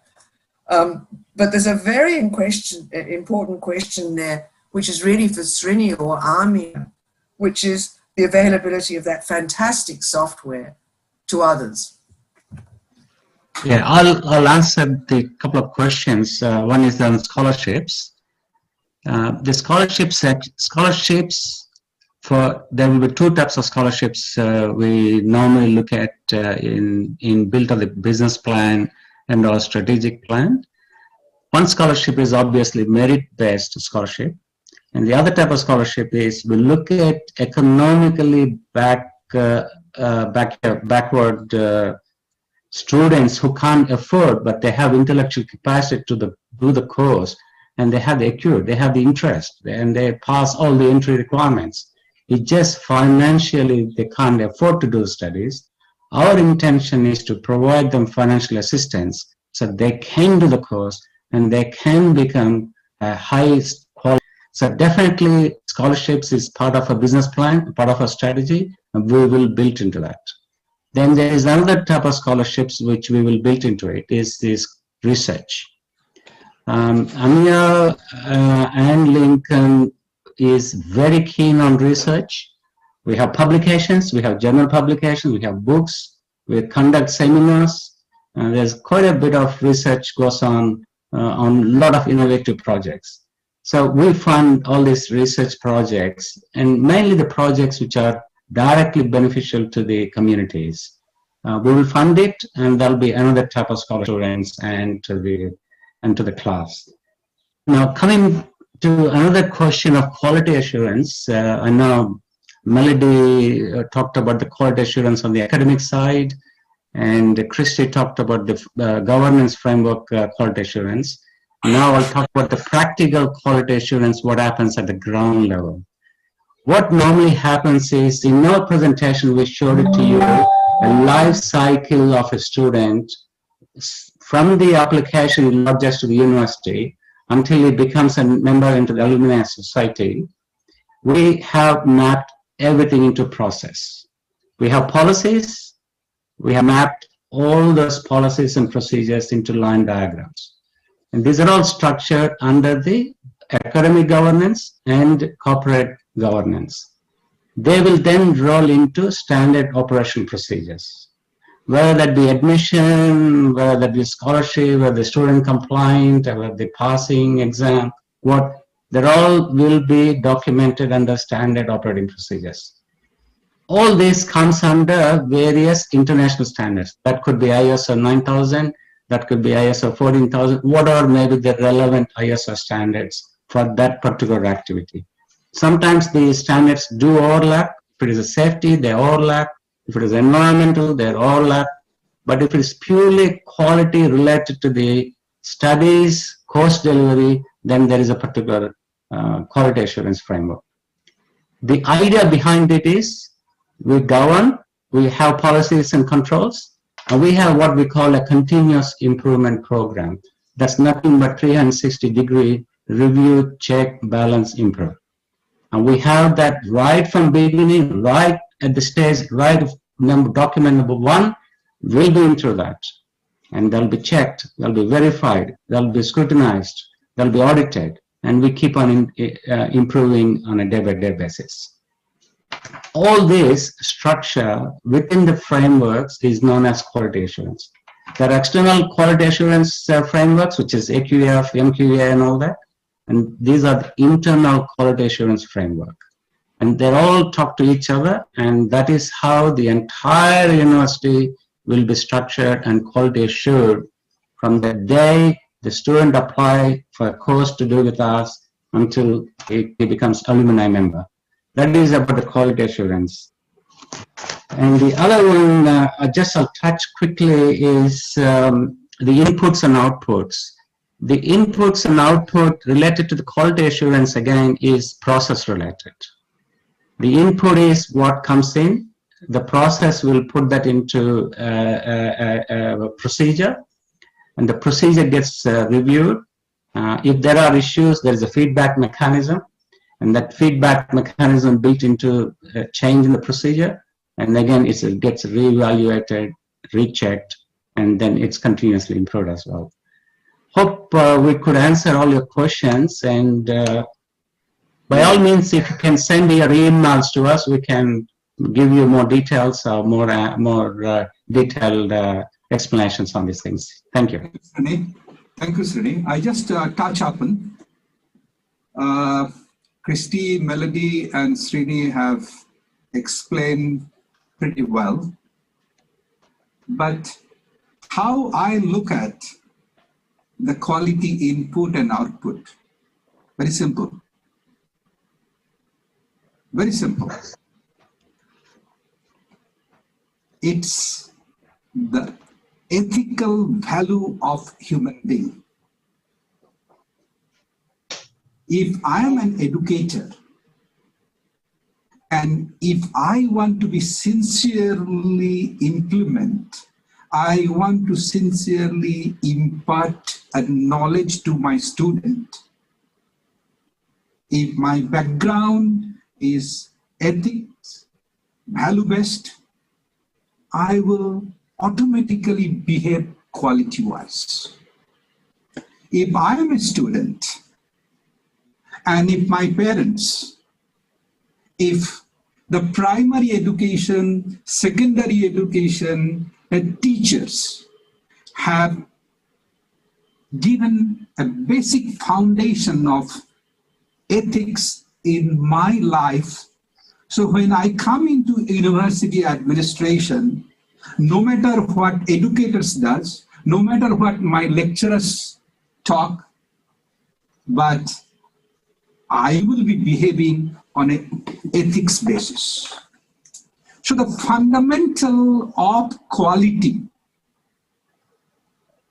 whether it is input or output or process, the fundamental is relations from the day one of the primary education to tertiary education, whether we have built upon that ethics, the community oriented, that I am not getting a certificate just because I want to earn money, just because I want to build the material assets. And that fundamental need to be built on from the very beginning of the education. That look, why you want to have this education, so-called primary, secondary, tertiary, and so forth. Because education is just that what we human being, the talent which is actually existing within you, within me. So what education, it's facilitating my talent, my hidden power, my goal to be expressed. So that need to be taught, that need to be imparted very clearly from the day one. So if that is not done, then no matter whatever we talk about quality, input, output, documentations, it's a matter of orientation. So what we need to do, look at the ethical basis. Thank you. And with this, coming back, the software, this I wish all the institutions can afford to have that. Some of those softwares cost in millions. We have invested those millions, so you don't have to invest. Let's do the partnership. So the fraction of that cost can take that education. Thank you very much. Can do that. Thank you. All right. Thank you very much, Professor Dr. Amia Bomik. I know that this is not just the end of this conversation. Right after AAU is going to facilitate that process of engaging African universities. Those who would want to have strategic partnership with Lincoln University College will do so through our partnership and membership office. I would like to really thank you so specially for this session, sharing with us what you do best and how you do that excellently well as well. So on behalf of the Secretary General of AAU, I want to say thank you to President and Founder Lincoln University College. We also want to say thank you to Emeritus Professor Christiana Sled. She gave a very wonderful presentation and submission. It was so great hearing from her. Dr. Melody Anderson, we appreciate your perspectives and dimensions. Professor Esther Monalula Nkandu, it was so great to hear from you as well. And finally, Mr. Srinivas Avari, I think your software is something that is so much, I don't know, we are all interested in that. And I'm sure that at the end of the session, people will jump in to find out more from that. Thank you so much. And we know that this would definitely not be the end of the discussion as well. Quickly, before we sign off, Edith Larry, there was a question that came to you back, then we can close the session and make way for the next as well. Edith, please take the floor.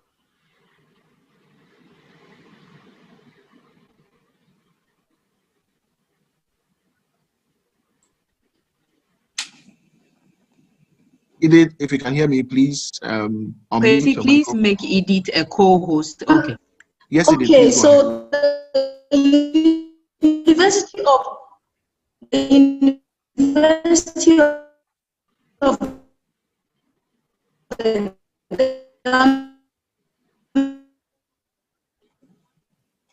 all right, Edith, it appears you are breaking off. Could you please put your feedback in the chat pod? You are breaking off slightly. Yeah, as the member of the Association of African Universities. They've actually been a member for some time. Says your question. Thank you. Thank you so much. Yes, it has. So Edith is saying that the University of Gambia. Yes, yes, we did. Thank you. So Edith rightly told us that the University of Gambia is a member of the Association of African Universities. So that answers the question that was asked. Just some few announcements. We have the next session. So the full member of the Association of African Universities. Yes, thank you very much, Edith. All right, so right after this session at exactly 13:00 GMT, which is about 40 minutes away from now, we will be featuring the North African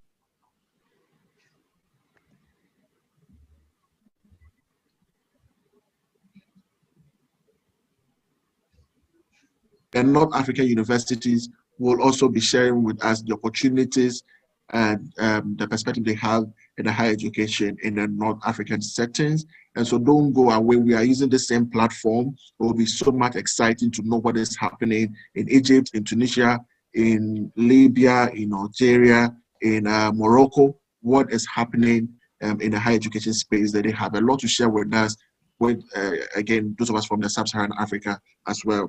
You can visit our website, www.aau.org, for a lot of educational resources. Don't forget to also visit our blog, blog.aau.org. We have a lot of content in there for you.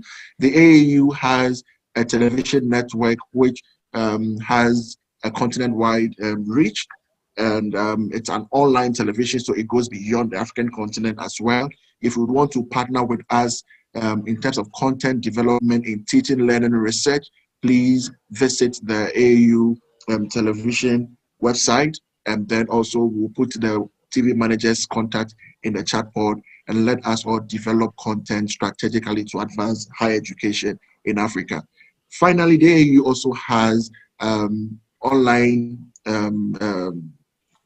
platforms, and we have the capacity to also host online events. We have a capacity that takes about 3,000 participants. So if you want to host a conference, if you want to host a forum, if you want to have a seminar online, you can just contact the Association of African Universities.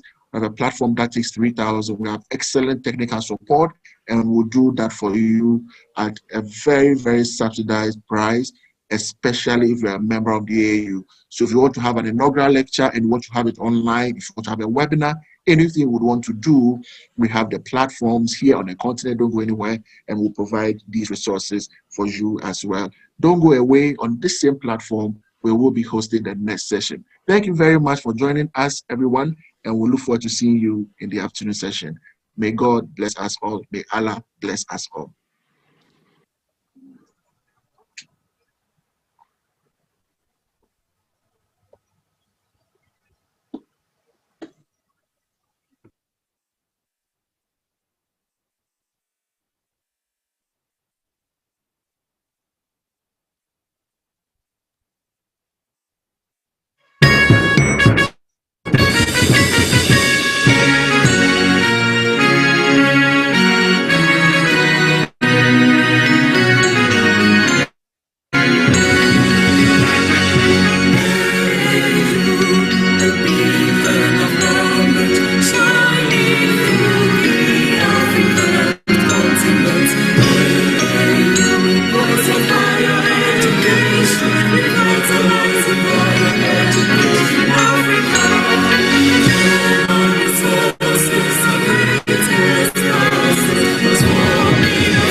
Teaching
to 30 students from various universities in Ghana to undergo the Voice of Higher Education in Africa. Opened its doors to 30 students from various universities in Ghana program at its secretariat from 5 academic disciplines such as computer science, business administration, sports education, marketing, and communication studies were grouped to work in 2 teams throughout the internships. Team A and develop a data repository known as African Research Bank, which will house research needs and problems from African universities with critical research problems geared towards to live in practical industrial and societal needs. Team Olympics was also tasked to design and develop a website for African Universities Olympics and populate the website with content of previous Olympics ahead of the 2021 African Universities Olympics. I'm here to present for the African University Olympics. The aims and objectives of the African University Olympics website is to create publicity for the African University Olympics. Through the carefully and learn 8 key sets of soft and employable skills such as leadership and management skills, reading, communication, writing and presentation skills, teamwork, branding and team building abilities, problem solving and critical thinking abilities, initiative, enterprise planning and organizing skills, Level 200 offering information technology management. I found myself in some Olympics working on a project called African Universities Olympics, and my role is to create some pages and work on them as well. Yeah, I've really gained a lot of experiences, and I've learned how to create a site with WordPress and go back up to be the team leader for the Olympics team, as well as working as a developer and then a graphic designer as well. I work on quite a few pages, and I've done quite a number of WordPress skills. Interns were also assisted by their supervisors to design and select their general leader for the day to ensure smooth running and coordination of daily tasks.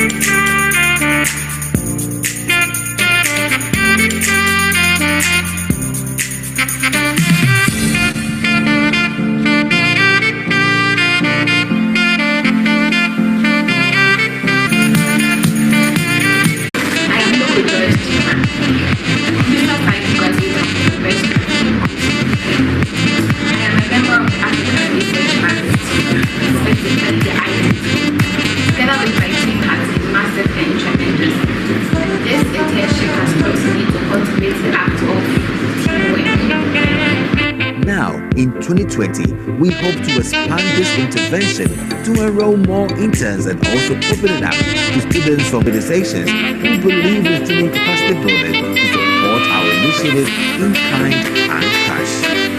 We also thank our team leaders, facilitators, and the AAU students already. The Voice of Higher Education in Africa opened its doors to 30 students from various universities in Ghana to undergo a 3-month internship program at its secretariat located in Accra, Ghana. The 3-month practical training is a flagship program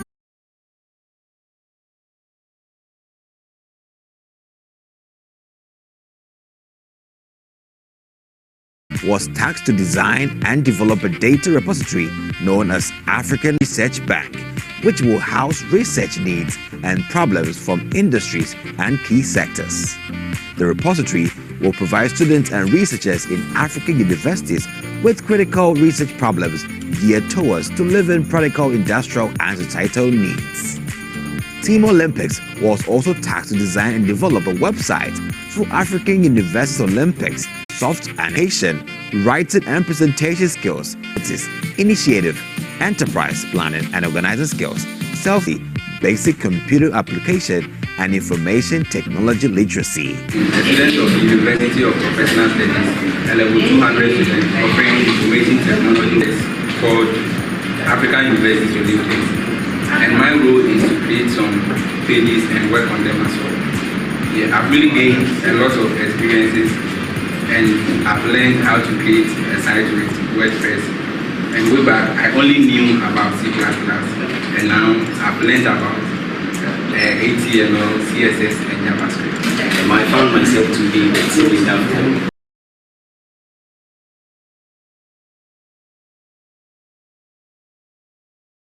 I've really upgraded upon my WordPress skills.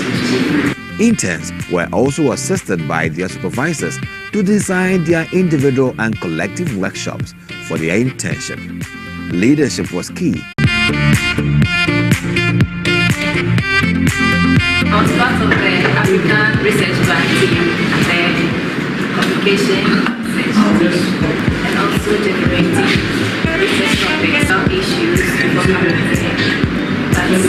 For and provide key resources such as laptop computers, Wi-Fi, among others. We are therefore calling on individuals and corporate organizations who believe in student capacity building to support our initiatives in kind and cash. We also thank our team leaders, facilitators, and the AAU students and youth affairs. Finally, we thank our interns for their great cooperation and involvement. Let's get ready for the GTIP 2020. Yes, we are ready.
Through African Universities Olympics and populates the website with content of previous Olympics ahead of the 2021 African Universities Olympics. I'm here to present for the African University Olympics. The aims and objectives of the African University Olympics website is to create publicity for the African University Olympics. Through the carefully designed modules and activities for the internships, the interns were to practically discover and learn 8 key skills such as leadership and management skills, reading and technology literacy. President of the University of Professional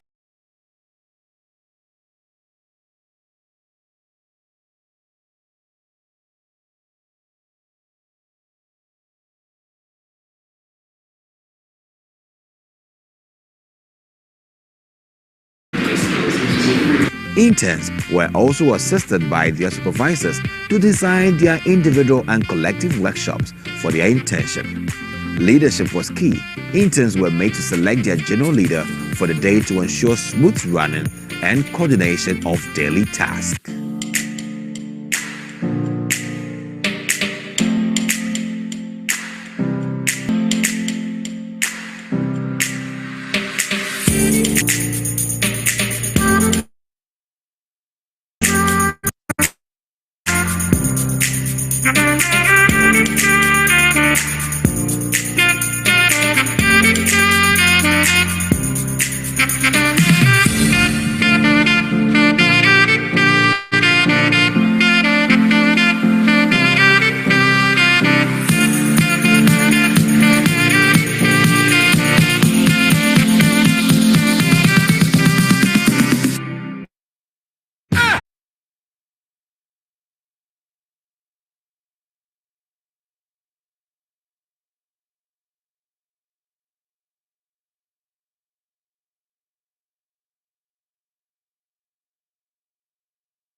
L'Université d'Al-Azhar. En 12 mars 2019, un nouveau règne dans l'enseignement supérieur en Afrique est né par l'inauguration d'un La loi a été établie afin d'assurer les missions et les objectifs de l'AEA. Donner l'Afrique du Nord à toutes les parties de l'Afrique.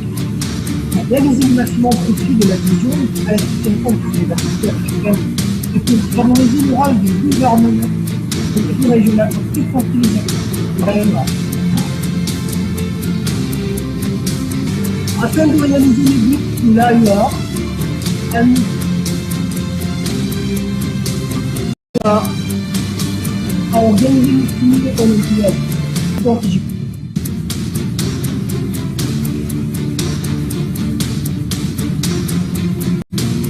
Cet événement est tenu afin de matérialiser le message de l'Olympiade, ayant pour achever l'intégration des institutions d'enseignement supérieur en Afrique.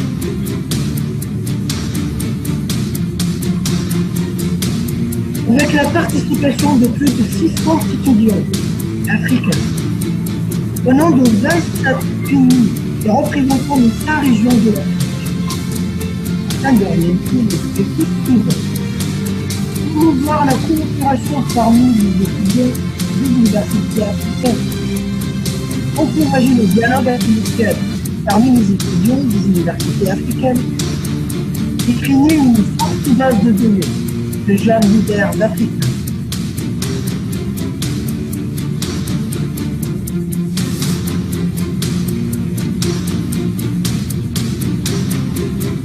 Réseau arabo-africain, c'est une réseau arabo-africain, au sein de toute la communication arabo-africaine.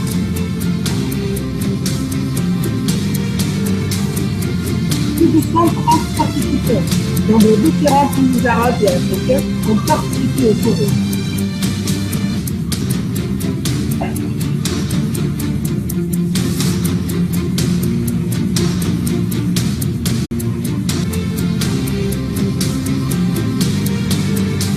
Le thème du rôle des institutions de l'enseignement supérieur.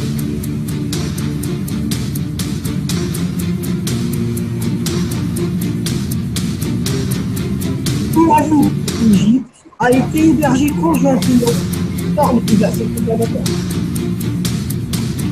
avec la participation de plus de 264 participants venant de 40 pays, 40 pays, représentant tous les pays.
Good afternoon. Professor Amani, are you there?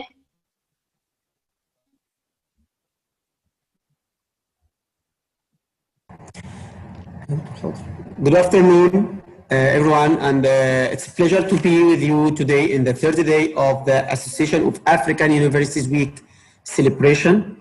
And we are running with our afternoon session titled The Panel Featuring Member Universities in North Africa, Opportunities for Collaborating with African Universities.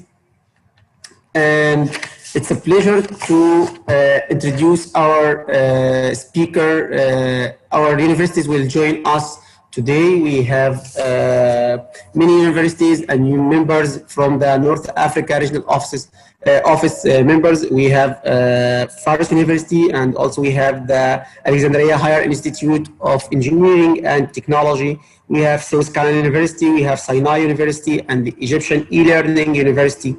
Also, we have Banha University and the University of Sadat City. And now I'll take the honor to introduce Prof. Minatullah Gouaib from Faris University, and she will give a brief introduction of Faris University in Alexandria.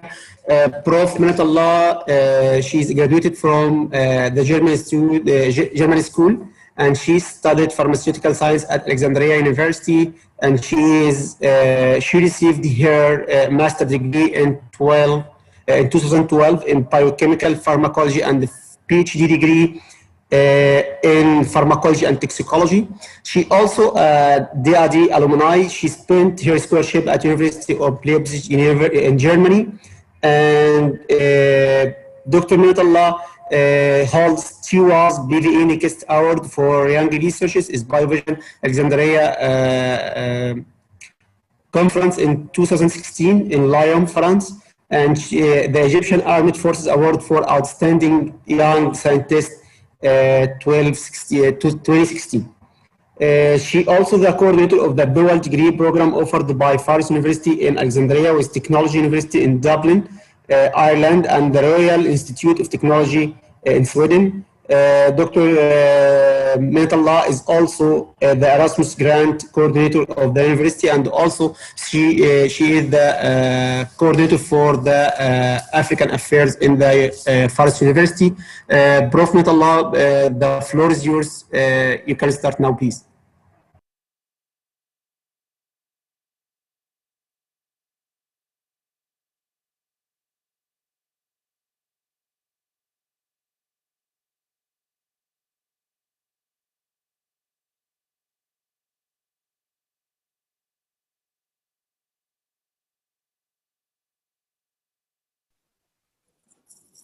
Okay, good afternoon, everyone.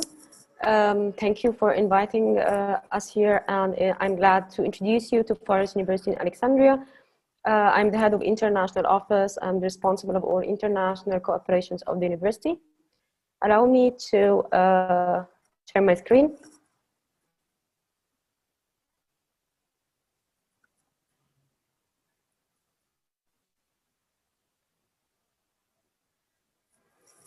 So just to give you a brief about Faris University in Alexandria.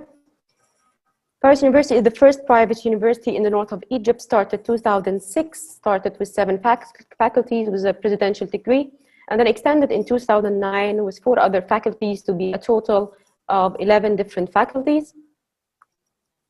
The 11 faculties: dentistry, engineering, financial and administrative sciences, languages and translation, tourism and hotel management, legal studies and international relations, mass communication, applied health sciences technology, physical therapy, arts and design. And soon we will be starting 2 new faculties to be a total of 13 next year. We'll start the School of Medicine, and we'll be starting the School of Computer Science and Artificial Intelligence. The strengths of Faris University are not only in the faculties, but also in its academic centers. We have 9 different centers which serve staff, students, and the community. So we'll start with the English Language Center, because every student at Faris University has to take courses at the center. The study language is English. ICDL Computer Center, the Arabic Language Center, Confucius Center, teaching Chinese for Egyptians. Communication Skills Center, because each student at Forest University has a course for communication skills and visit the center for this course. Taflit Center, teaching Arabic as foreign language, and this center welcomes international students from all over the world.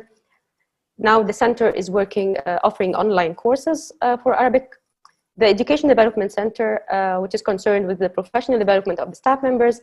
Career Development Entrepreneurship Center, which is concerned to make foreign students young entrepreneurs in all disciplines.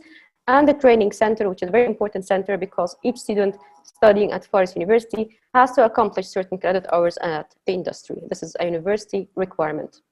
When we come to the numbers in the different faculties, we have now on campus around 14,300 students. When we come to the education system, we work more like the credit hour system, like the American system, with a minimum of 12 credit hours and 20 credit hours per semester as student load. We have three main semesters, the fall and the spring and the summer semester. We have a very strict attendance policy for students, and the teaching language on all campuses is English. We are glad to be an electronic campus. Everything has been online for years now, and now during the Corona pandemic, it's got more powerful. So we have recently joined the Blackboard platform as a new platform, strong one, to start the new academic year. When we come to research, Forest University has 100 plus or minus publication in peer-reviewed journals and in international conferences. Started offering postgraduate studies, so there's 2 master's degrees in the pharmacy and 1 diploma. There is 1 master's degree in the dentistry and 1 diploma. There is 1 master's degree in petrochemical engineering and 3 diplomas, and in process are another master's degree in architecture and 3 diplomas. For the finance and administrative sciences, we have master's degree, the MBA, the diploma in marketing, and then we have a joint diploma in retail management with our partner university, TU Dublin in Ireland. This diploma is taught in Egypt, but the certificate is awarded from TU Dublin. When we come to the quality assurance, we are very keen to get the national and international accreditation. So we are very happy that we received the accreditation of our national body, NAQA, in the pharmacy and drug manufacturing, engineering, tourism and hotel management, dentistry, and other faculties are coming. Any degree at Forest University is equivalent to any public university. We are also accredited from TU Dublin as university. TU Dublin was formerly called DIT. We are accredited by a number of Arab countries who send students to us to study at Forest University in the different disciplines. We are happy to be member of the AEU. We are also member of the Agence Université de la Francophonie, of the MNE, and of the Arab Association. When we come to our international collaboration, we are very active internationally. We have more than 35 partners all over the world. I will talk of the 2 very strong cooperation that we have. We have 2 dual certificate programs with the KTH in Sweden and TU Dublin in Ireland. For the KTH, it's ranked the 10 in Europe for the engineering, and we have dual degree programs in 6 different programs in engineering. Get a certificate from Forest University, but also get certificate from the KTH. The same goes for the financial administrative sciences with TU Dublin in Ireland. Any student at Forest University is also a student at TU Dublin and gets 1 degree from Forest University and 1 degree from TU Dublin. We have 1 international graduation each year where our partners come to hand the certificate themselves, and both cooperations with TU Dublin and KTH are now in their 12th year. We are very active in the Erasmus Plus mobility grants as well as capacity building. We are very keen to send our students abroad under Erasmus or under organization of workshops with partner universities. Also, we do international conferences. So you see here our student in Germany, as well as German students in Faros, as well as KTH student in architecture, doing also a project at Forest University, and our last joint conference with the KTH. These for teaching and training. There is also exchange of visits, so we welcome some visits, but also we go visiting our partners. So here we are at KTH and in Finland. We are also following Sustainable Development Goals, and this is a project running right now at Far East University. And now we are doing sustainability in practice.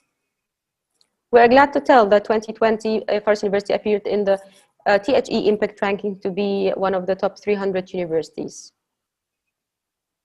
Just to tell you about the measures that we have taken during the COVID-19 pandemic, like any other Egyptian university in spring 2020, the campus was closed from March until July 2020, and we followed very strictly the regulation of the ministry. And we started offering our courses online. We used the LMS platform that we had and the Google Classroom. And the three were online, pass or fail, as per ministry regulation. The final year was done on campus and it was graded. And to bring students on campus, we took all safety measures required. For the fall 2020, it started October 17th. We have a hybrid semester between blended learning, 50% on campus and 50% online. Midterm and final exams will be on campus, and all exams will be graded. For that, we have joined the very strong platform Blackboard to be able to offer this online education in a strong way. Because we have students on campus and very keen to make temperature control, they have to wear the masks and they have to keep distance. And we hope that we could continue in the next semester with the same measures. Those are the contact information for PUA, and to get more information about PUA website. And thank you very much. Allow me also to share with you a video about Far East University.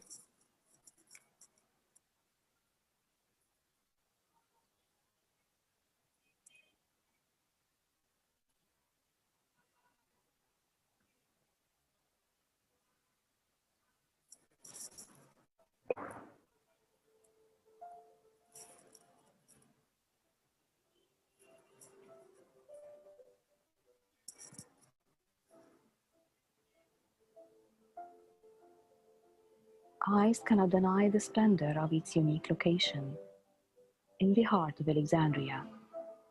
As the first private Egyptian university connecting the northern Mediterranean governorates.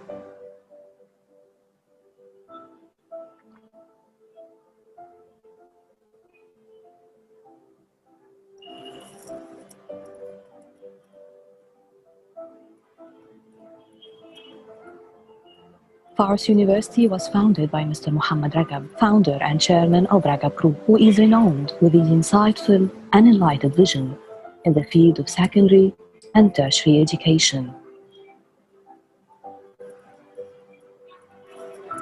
PUA was established by the National Decree number 252 for the year 2006 and 302 for the year 2009. Far East University is a member of the Association of Arab Universities, a member of the Union of African Universities.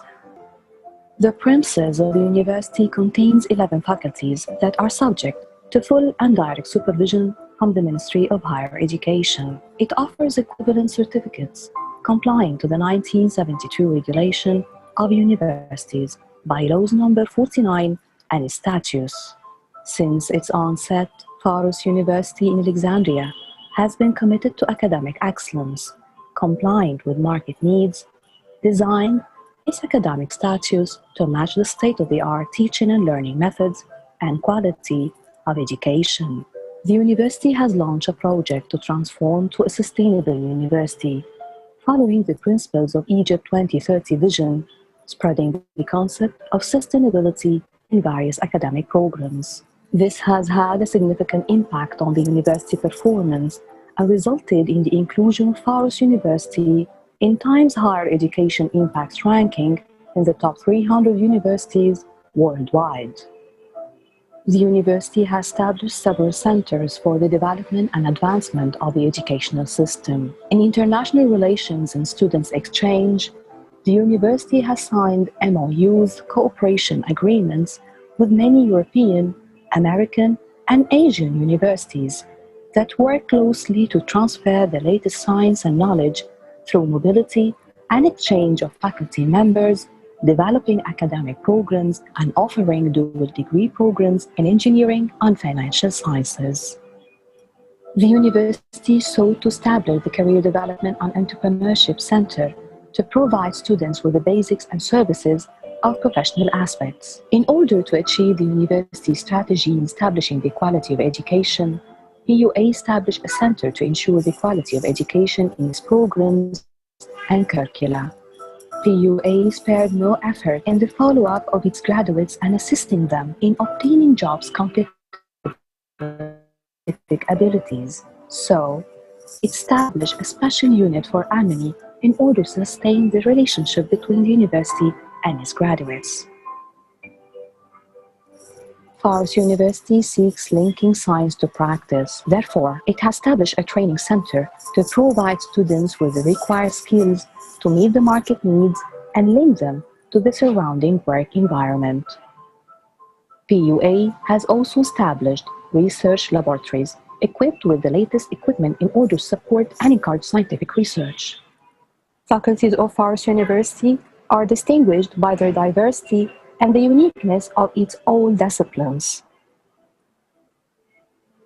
The Faculty of Pharmacy and Drug Manufacturing, Education and Accreditation. The Faculty of Laboratory Technology, Biomedical Devices Technology, Radiation Sciences, Nutrition, Dental Replacement, Anesthesia, and Intensive Care. With Stockholm Royal Institute, KTH, in 6 engineering departments including architecture, computer engineering, electrical engineering, petrochemical engineering, mechanical engineering, and construction management engineering. KTH is an ancient engineering institution in Sweden and one of the 10 best ancient engineering institutions in Sweden and one of the 10 best of engineering. The faculty offers master's degree programs and is accredited by the National Authority for Quality Assurance and Accreditation. Faculty of Physical Therapy is unique in Alexandria City. It contributes to the provision of physical therapy services in clinics of highly diagnostic and therapeutic devices, treatment equipment, as well as excellence in treatment of sports injuries. Faculty of Financial and Administrative Sciences grants a BA dual degree in Business and Management in cooperation with the University of Dublin, one of the prestigious universities in the Republic of Ireland. The faculty also offers master programs in the fields of marketing, finance, investment, and accounting. Programs. The faculty is equipped with the advanced training workshops and laboratories. The Faculty of Languages and Translation seeks to widen the culture of dialogue via learning of English, French, Spanish, Chinese, and Turkish language in laboratories equipped with the most advanced audiovisual capabilities. It has also established a center for teaching Arabic to non-native speakers and a Confucius Center for teaching Chinese language. Faculty of Legal Studies and International Relations aims at teaching Egyptian and international laws and legislation through signing with the Syndicate of Attorney Agency for Francophone Universities and University of Lille.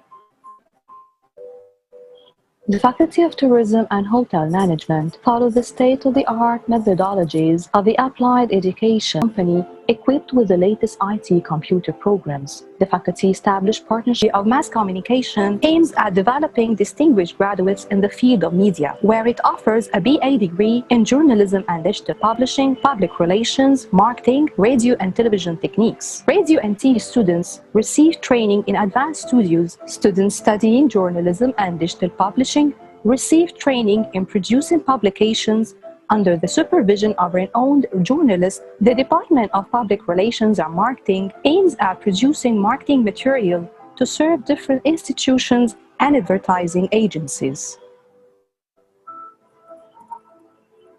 PUA cares about students' activities that develop students' skills in cultural, social, sportive, and scientific fields according to university plans.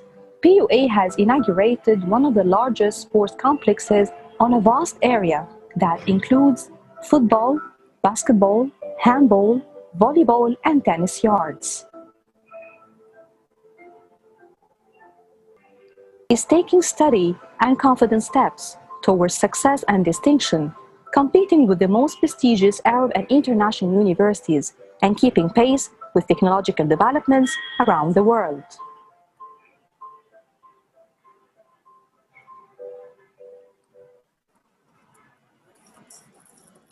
Thank you very much. I will be glad to answer any questions in chat.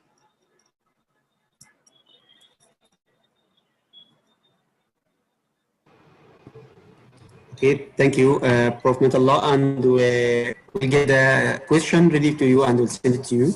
And I'll take the chance to presentations that showed up the networking and the collaboration from both the other institutions and stakeholders for the higher education in the Africa and all over the world. And now I'll take the chance to be honored to introduce the North African Director, the Regional Coordinator of the North Africa Regional Office, Prof. Amani El Sharif. Please, Prof, the floor is yours.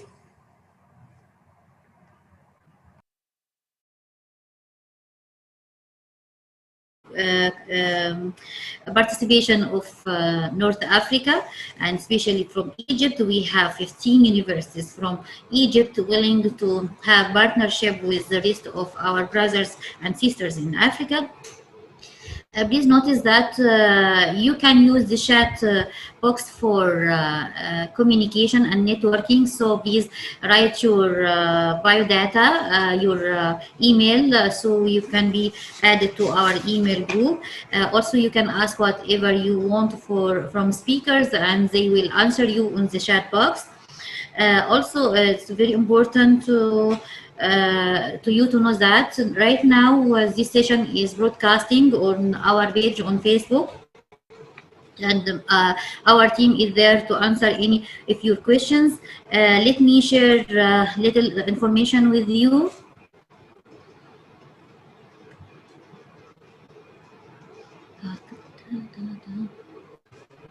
Yes, I think my screen is shared now. Yes. This is the 7 universities will be participated with us today, and yesterday we had also 7 universities. This is the launching of our initiative, the EG Africapreneur Initiative. So we would like is more than welcome. Also, I would like to announce for entrepreneurship mini course delivered by Global Institute of Planning and Sustainable Development in United States of America and organized by North Africa Regional Office known as NARU. This is our office, and the North America office of AAU, and this is the link for registration, and also NARU team will put the link in the chat box, so disseminated for young graduates and who would like to know about entrepreneurship from the other side of the land, from the western side. And before I introduce our next speaker, I'd like to thank all the teams, the dynamic team of North Africa Regional Office, for their endless efforts and dedication for NARU office. And now I will stop sharing the screen, and Muhammad, you can add the slide of our coming speaker, Professor Hiba Al-Haddad. Okay, Professor Hiba Al-Haddad is the International Relations Officer for Alexandria Higher Institute of Engineering and Technology in Alexandria. And of course, for all African know, Alexandria is the north coast of Africa. Heba Haddad is a researcher in dynamic modeling and analysis of engineering system, and she's the officer for international relation and former director of the academic quality assurance unit. Welcome, Dr. El Haddad, and the floor is yours to know more about your institution and how can we collaborate together. Thank you. Thank you, Dr. Amania. And thank you, Dr. Muhammad Atiyah, for all the effort and support you did for us during the previous period. I will share my presentation.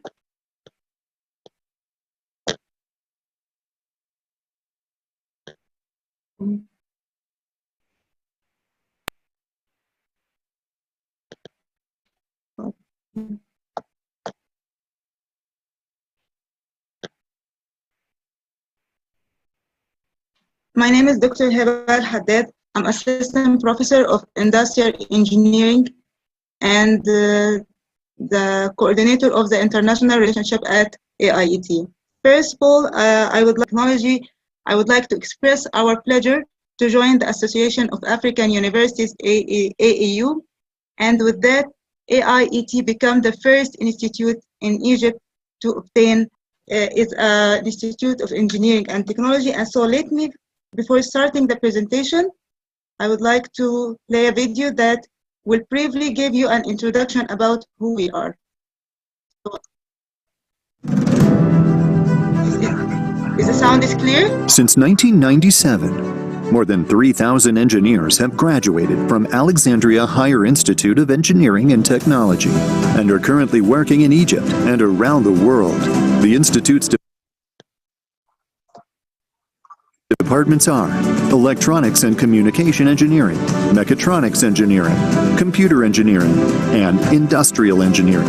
AIET cover students are instructed and guided by a qualified doctoral staff and teaching assistants. They enjoy ample opportunities for hands-on practical industry training during their studies and have a chance to participate in a range of extracurricular activities. AIET degrees are accredited and recognized by the Ministry of Higher Education, the Supreme Council of Universities, the Egyptian Engineering Syndicate, the Federation of Arab Engineers, and the Association of African Universities. The 5-year bachelor degree also enables graduates to pursue postgraduate studies in Egyptian and international universities. Alexandria Higher Institute of Engineering and Technology, a rich history and a bright future. Contact us now.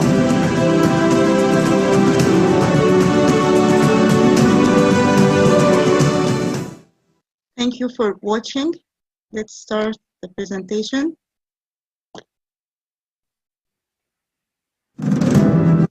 These are things, the main two buildings at AIET, Building A and Building B. As shown in the video, the red journey of AIET began on September 24, 1997 with the Minister Decree number 1103. Since that time, AIET has a strategic direction.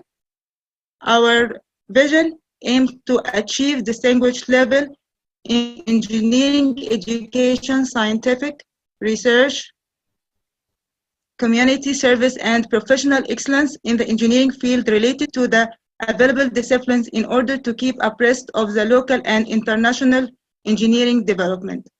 Our mission is to graduate generation of engineering with innovation capability, technical creativeness, and competition in a labor market through application of the latest education and learning system in engineering disciplines coincide with the scientific progress and the research to introduce programs that contribute to community service and development of the environment. We are so glad that at AIET, all the staff endeavored hard to achieve its vision and mission. The study at AIET is 5 years. After passing the first year, students are enrolled based on their grades and preferences in 4 engineering majors. As shown in the chart, most of our students prefer to join communication and electronic department as they believe that it's one of the most important specializations in the labor market. Our educational system at AIET involves 10 semesters. Each semester has from 6 to 7 courses. Also, we have a strict attendance policy, and English language is our instruction medium. During the previous year, AIT has built a strong digital infrastructure, which includes an interactive website, online results, online questionnaire, full internet coverage, integrated management information system, and latestly, we added Microsoft Teams platform to our digital infrastructure. Also, AIT has established several academic units to assist in achieving its main strategic objectives that will help fulfill its mission. For example, Quality Assurance and Accreditation Unit, which is responsible for assuring the quality and the continual improvement of the educational process, and for the preparation of for the accreditation from the National Authority for Quality Assurance in Education, NAQA.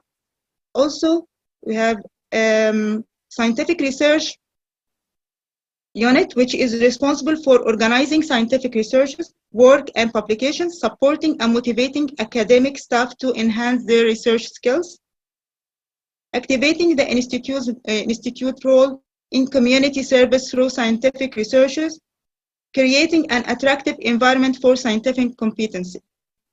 The Practical Training Unit at AIT is responsible for building collaborations with the various industrial entities.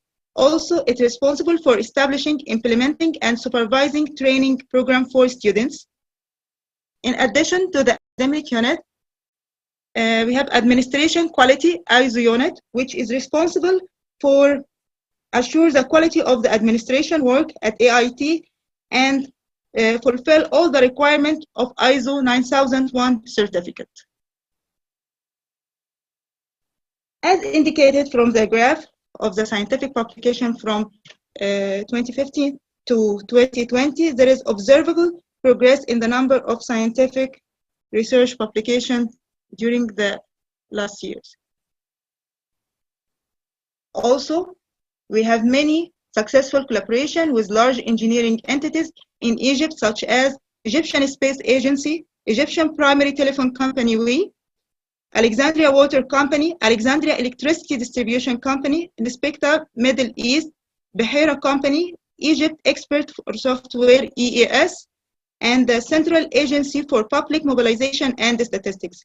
We are so delighted that the number of our industrial cooperation are always in increase, and we are working on it. Accordingly, several practical training programs, and this is evident by the creative ideas that students present in their graduation projects that are evaluated by examination committees consisting of industrial experts and academic professors from different universities in Egypt. Also, our academic board gives great concern to numerous activities that the engagement and commitment of the academic staff and students. For example, distinguished student, the first scientific conference, and we are preparing for the next one, inshallah. The first Quality Assurance Conference, the first Engineering Labor Market Forum, the second Quality Conference, the second Engineering Labor Market Forum. Also, we participated as a sponsor in Paris University International Conference, such as the fourth Business Innovation and the Challenges of Sustainable Economic Development at Paris University. We also concerned about participating in various conferences, such as the second Energy Conference at EJUST University, and the fourth Environmental Forum for enriching the role of engineering toward a better environment. One of the greatest activities that we are honored with is creating and launching AIT semi-annual magazine, which cover a wide array of interesting topics related to scientific researches as well as the higher educational issues. And of course, we cannot forget the election ceremony, which culminates all the exerted effort from the institution's staff to students and even their team. We support and motivate our students to participate in diverse activities that provide them with real opportunities to develop their interpersonal skills, such as the student union election, which is one of the essential students' activities that is supported by the academic board, various sports, artistic activities such as performing arts, singing, drawing, etc., charity and volunteer activities, and technical activities. We also value and honor all our distinguished alumni for their outstanding accomplishments. I hope I can present all of them, but of course it's impossible. So that's just this few of them. Also, with an overview of the Institute experience in dealing with the global COVID-19 pandemic. At the start of the COVID-19 outbreak, AIT Board of Directors has recognized that the real challenge is the digital ecosystem that operates seamlessly together, enabling digital connectivity at every step of the way. And although we already have at AIT digital infrastructure, but of course COVID-19 has brought the rapid advance of digital transformation into acute focus. In spring 2020, the Board of Directors was monitoring the situation closely and expected the government's decision to close all educational institutes at any time in an attempt to contain the spread of COVID-19 pandemic. Therefore, an emergency meeting was held with all academic staff in order to prepare and develop an emergency e-learning plan.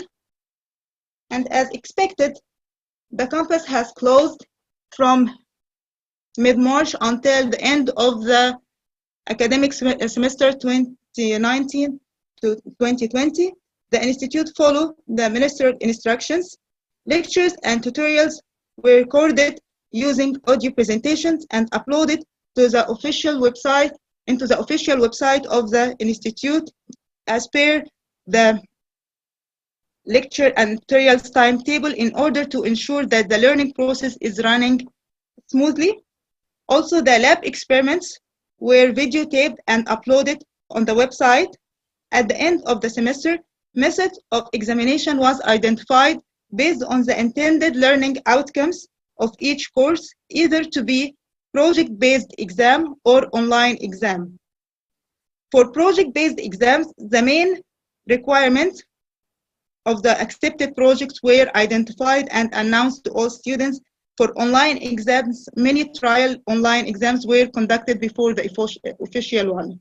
However, final year examinations were conducted offline on campus with all precautionary measures taken.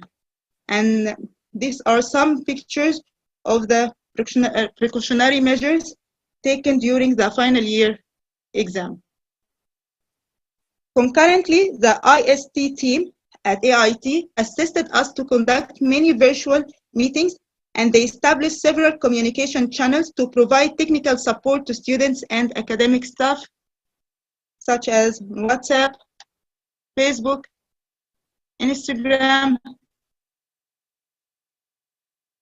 Also focus on staff capacity building to deal effectively with the new norms. The new academic year started at October 17th, and finally, we hold the first physical meeting after quarantine between our Dean, Professor Mustafa Nasr, and all the academic staff.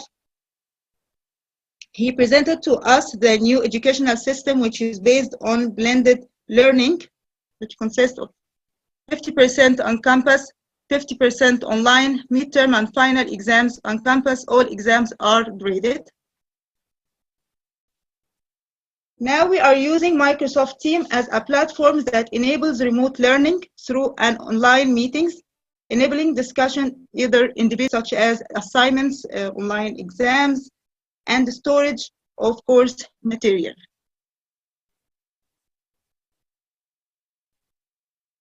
We also follow highly restricted precaution measures regarding the coronavirus COVID-19. Finally, a number of virtual labs have been installed to allow students to complete laboratory experiments online and explore concepts and theories without stepping into the labs. Many thanks to all of you, to AEU and to NARO. Special thanks goes to Mrs. Nodomo Dahlimini and Mrs. Edis Lari, Professor Amani Sharif, and Dr. Muhammad Ataya. Thank you all.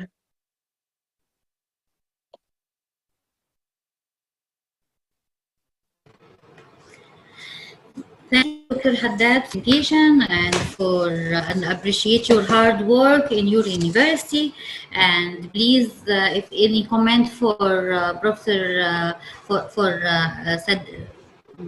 Sadat University. I'm sorry, this is not Sadat University. This is the institute in Alexandria. I kindly added any questions in the chat box.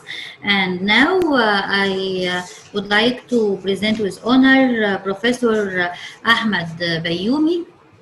Professor Ahmed Bayoumi is the president of University of Sadat City, and he was the vice dean for Faculty of Veterinary Medicine in Sadat City for different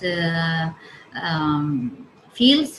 He was the vice dean for graduate postgraduate and research affairs, then for the environmental services, and then for the education and the student affairs. So he quite expert in all academic fields. Also, Professor Bayoumi is a professor in animal laboratory and environmental hygiene.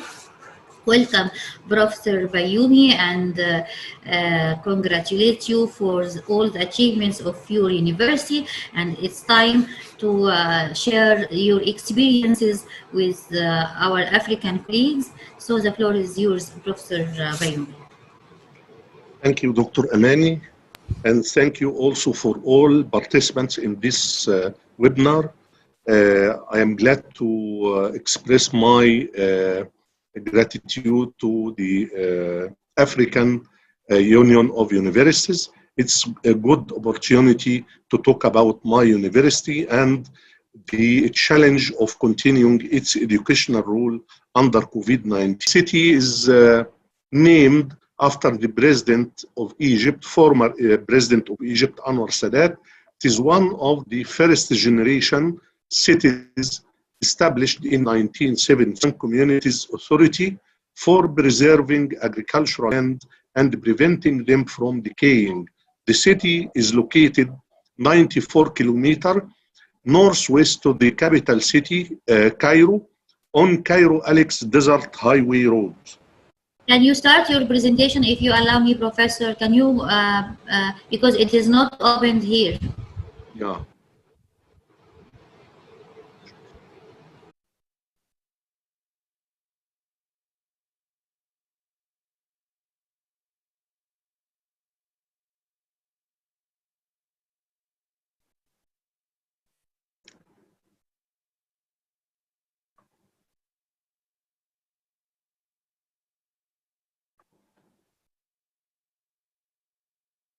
يعني هي كل ده ما سمعتنيش بس البرزنتيشن مش موجود.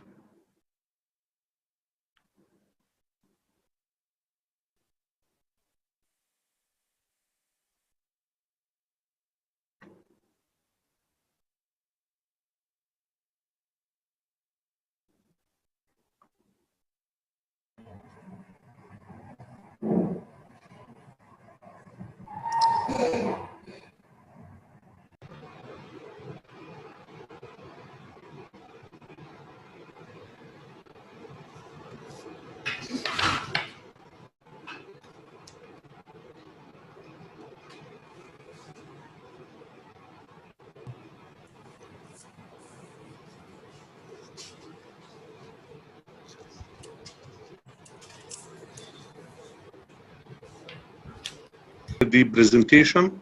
Okay. Yeah.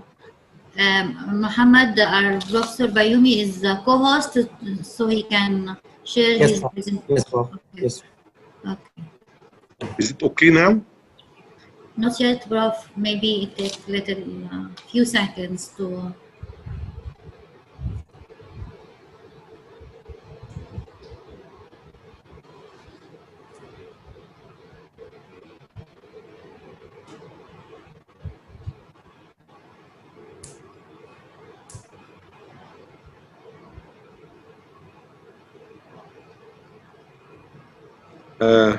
The desktop share is opened or not? No, no, it is not open.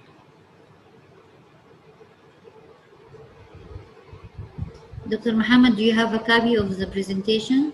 No, Prof.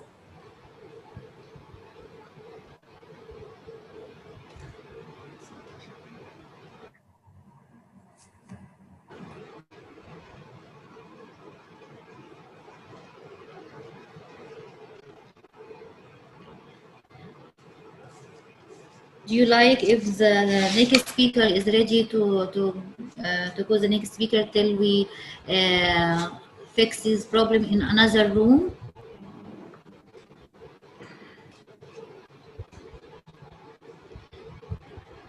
To saving the time.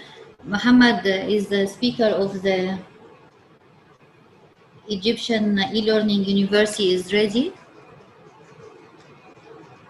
Prof, I think the turn now for Prof. Yasser from Sinai University. Sinai, yes. Yes. I He's think by the way.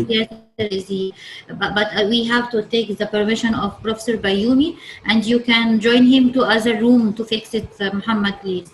Okay.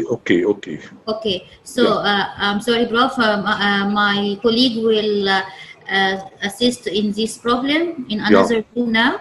Okay. I think now is okay. Please, can you? Okay. Yes, that's okay. It's okay. Just make maximize a data show. Yes. Yeah. It's okay now.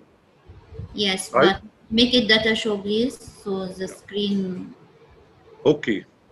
So I said before that Sadat city is named after the former president of Egypt, Anwar Sadat. It is one of the first generation cities established in the 1976 by the Urban Communities Authority for preserving agricultural land and preventing them from decaying. The city is located 94 kilometers northwest of the capital city of Cairo on Cairo-Alex Desert Highway Road. The city location is well connected by a network that is connected with Cairo, Alexandria, but also with the Central Delta governorates. The city unique position between Cairo, Alexandria, and the Delta had a significant impact in attracting.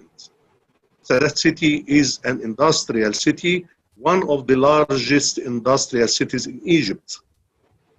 The city is surrounded by large green pellet area of more than 30,000 acres.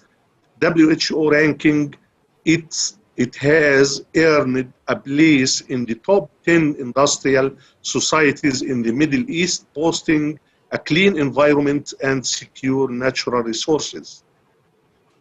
This is the university started as a group of distant colleges and institutes that belonged to Menufea University from 1993 to 2007. Then officially established as a branch of Menufea University 2007 till 2013.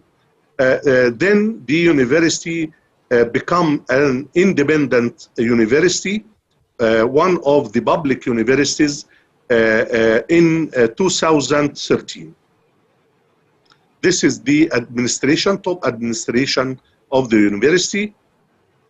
The president and the vice president seeks to be an internationally pioneer and a productive paradigm of knowledge and its applications. The mission, the University of Sadat City is committed to preparing graduates who have the ability to cope with the local labor market needs through educational research and community services that encourage innovation and excellence within the framework of sustainable development.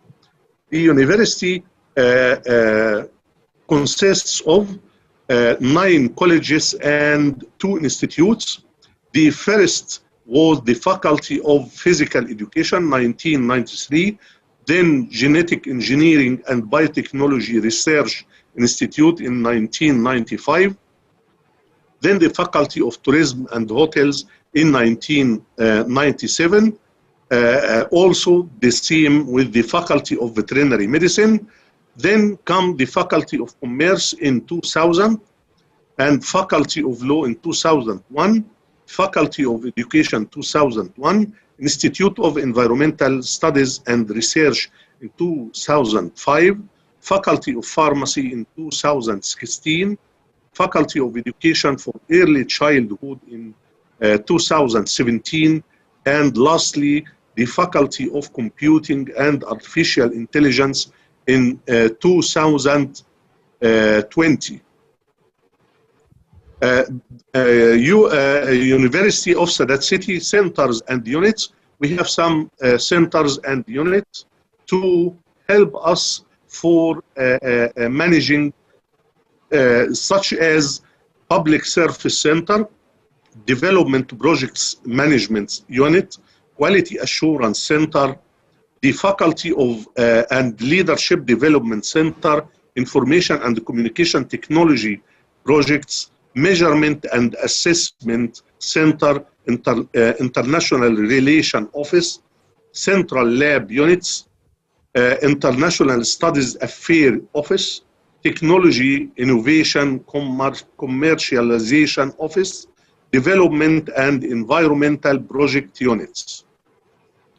We have 6 accredited labs from the EJAC, the Environmental Geology Lab, Sadat Center for Fooders Analysis, Center for Central Laboratory for Chemical and Diagnosis of Blood Research, Food and Environmental Biotechnology Lab, Molecular Diagnostic and Treatment Lab, Rabies Diagnostic Lab. In addition, we have laboratories serving industrial and agricultural sectors, such as Environmental Measurement Lab, Geophysical Lab, Atomic Absorption Lab, Cell Tissue Culture Lab, Food and Nutrition Health Inspection Lab, Genetic Engineering Lab,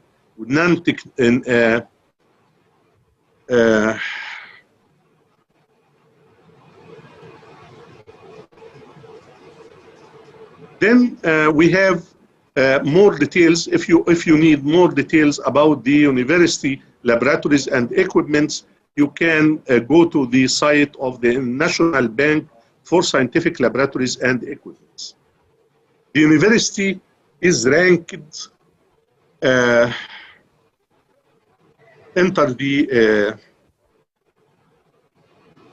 university ranked 754 in the CIMAGO ranking, 111 out of 456 in the Middle East, 26 out of 41 Egyptian universities and research centers.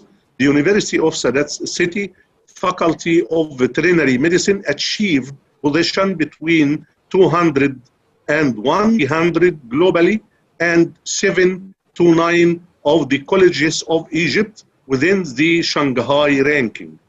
The university achieved a progress rate in the web metrics ranking of 226.5% globally in the July 2020, globally ranked 6,112, locally ranked as 39 position.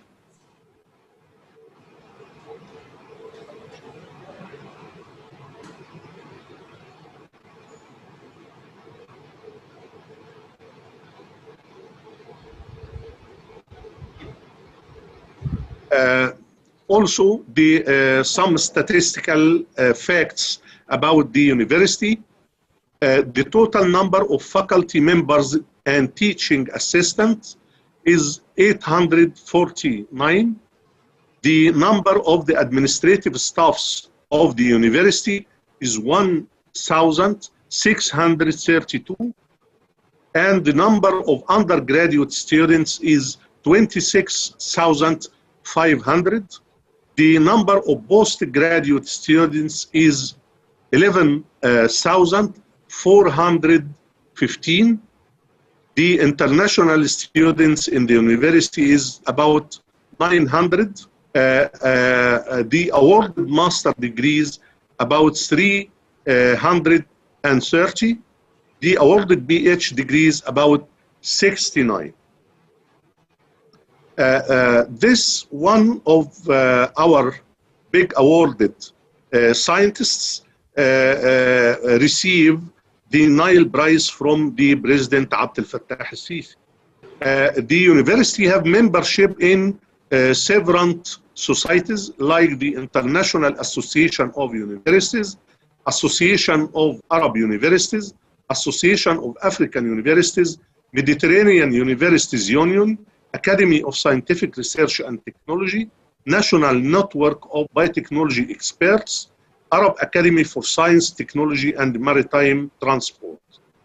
And also there is an international cooperation and the partnership between the university and other universities in different continents, like the Southern Federal University in Russia, the Lomonosov University in Russia also, University of West Kordofan in and University of Al-Qadarif in Sudan.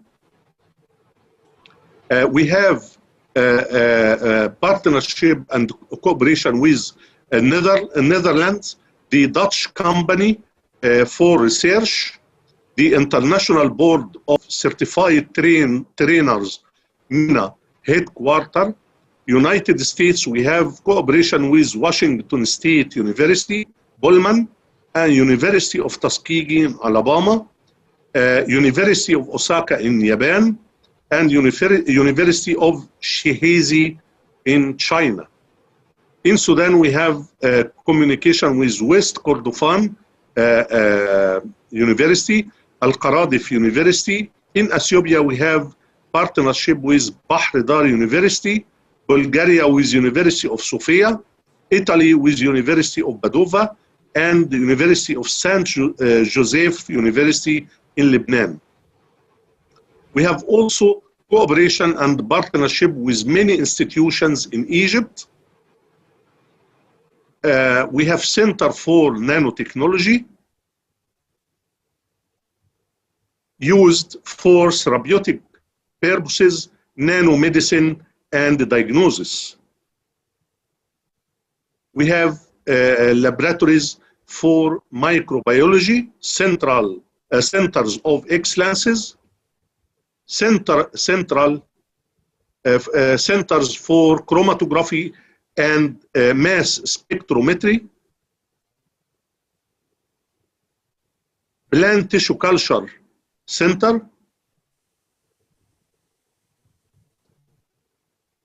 Industrial Biotechnology Excellence Center, the office, the TAICO office, which contains Technology Transfer Office, Grant and International Cooperation Office, Technology Innovation Support Center. What about the University of Sadat City precautionary measures to limit the spread of COVID-19? Of course, we have faced this problem like other universities in Egypt, and we established a team, special coronavirus task force,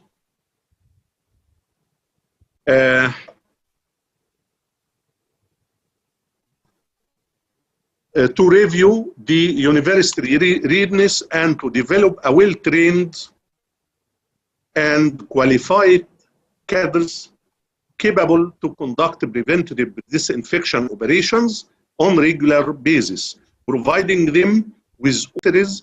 This during the May and April, last May and last April.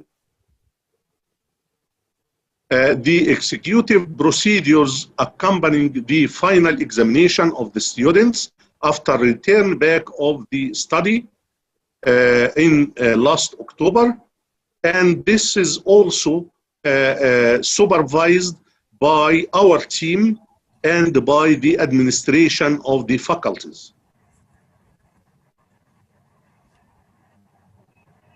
This demonstrates the process of disinfection of the classrooms and laboratories and our team for disinfection.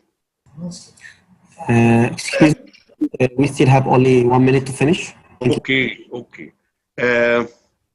We have some regulations. We use the for diagnosis of PCR.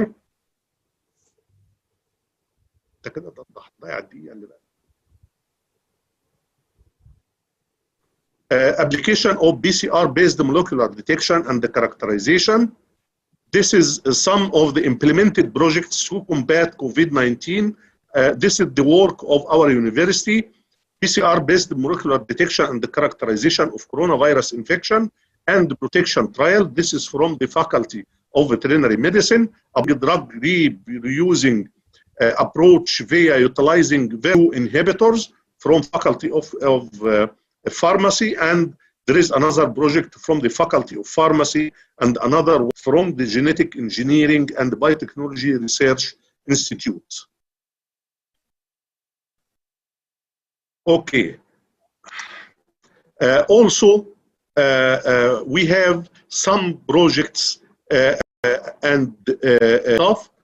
This is example for the publication of our stuff on the topic of COVID-19, and this under publications.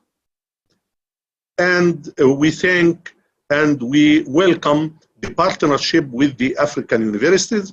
Thanks for your attention, and thanks for all of you. Thank you, Mr. President, Professor Bayoumi, for the very interesting presentation and the very dynamic activities you established in your university. And I think it is very good opportunity to share your experiences with other colleagues all around Africa, and kindly put your questions for Professor Bayoumi and for Sadat Sejin connection links on the chat box as well. Thank you, Professor Bayoumi. Thanks. And now I would like to speaker who will represent Sinai University for and to know more about Sinai University, and of course anyone visited Egypt will know that Sinai is a part of Egypt that is lying in Asia. So we have Professor Yasser Dakrouri, is the Vice President of Sinai University for International Relations, and he is internationally recognized scholar in the field of computer and information technology, and received his PhD from the École Centrale de Nantes, I hope I pronounced it correct, in Nantes, France, expert and consultant in issues concerning the era of communication and information technology. And also Prof. Dakrouri has served as a founder, president of the Egyptian e-learning university, is now the vice. Mohammed, can you give access to Professor Dakrouri to start his presentation? Yes, Prof, he already started. But I don't have any voice. Can you unmute your mic, Professor Yasser?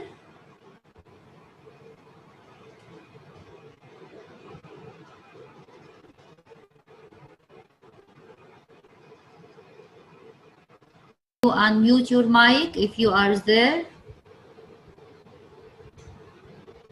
And please, our African colleagues, notice that this session is live and broadcasting on our Facebook page, and you can join us on WhatsApp group, in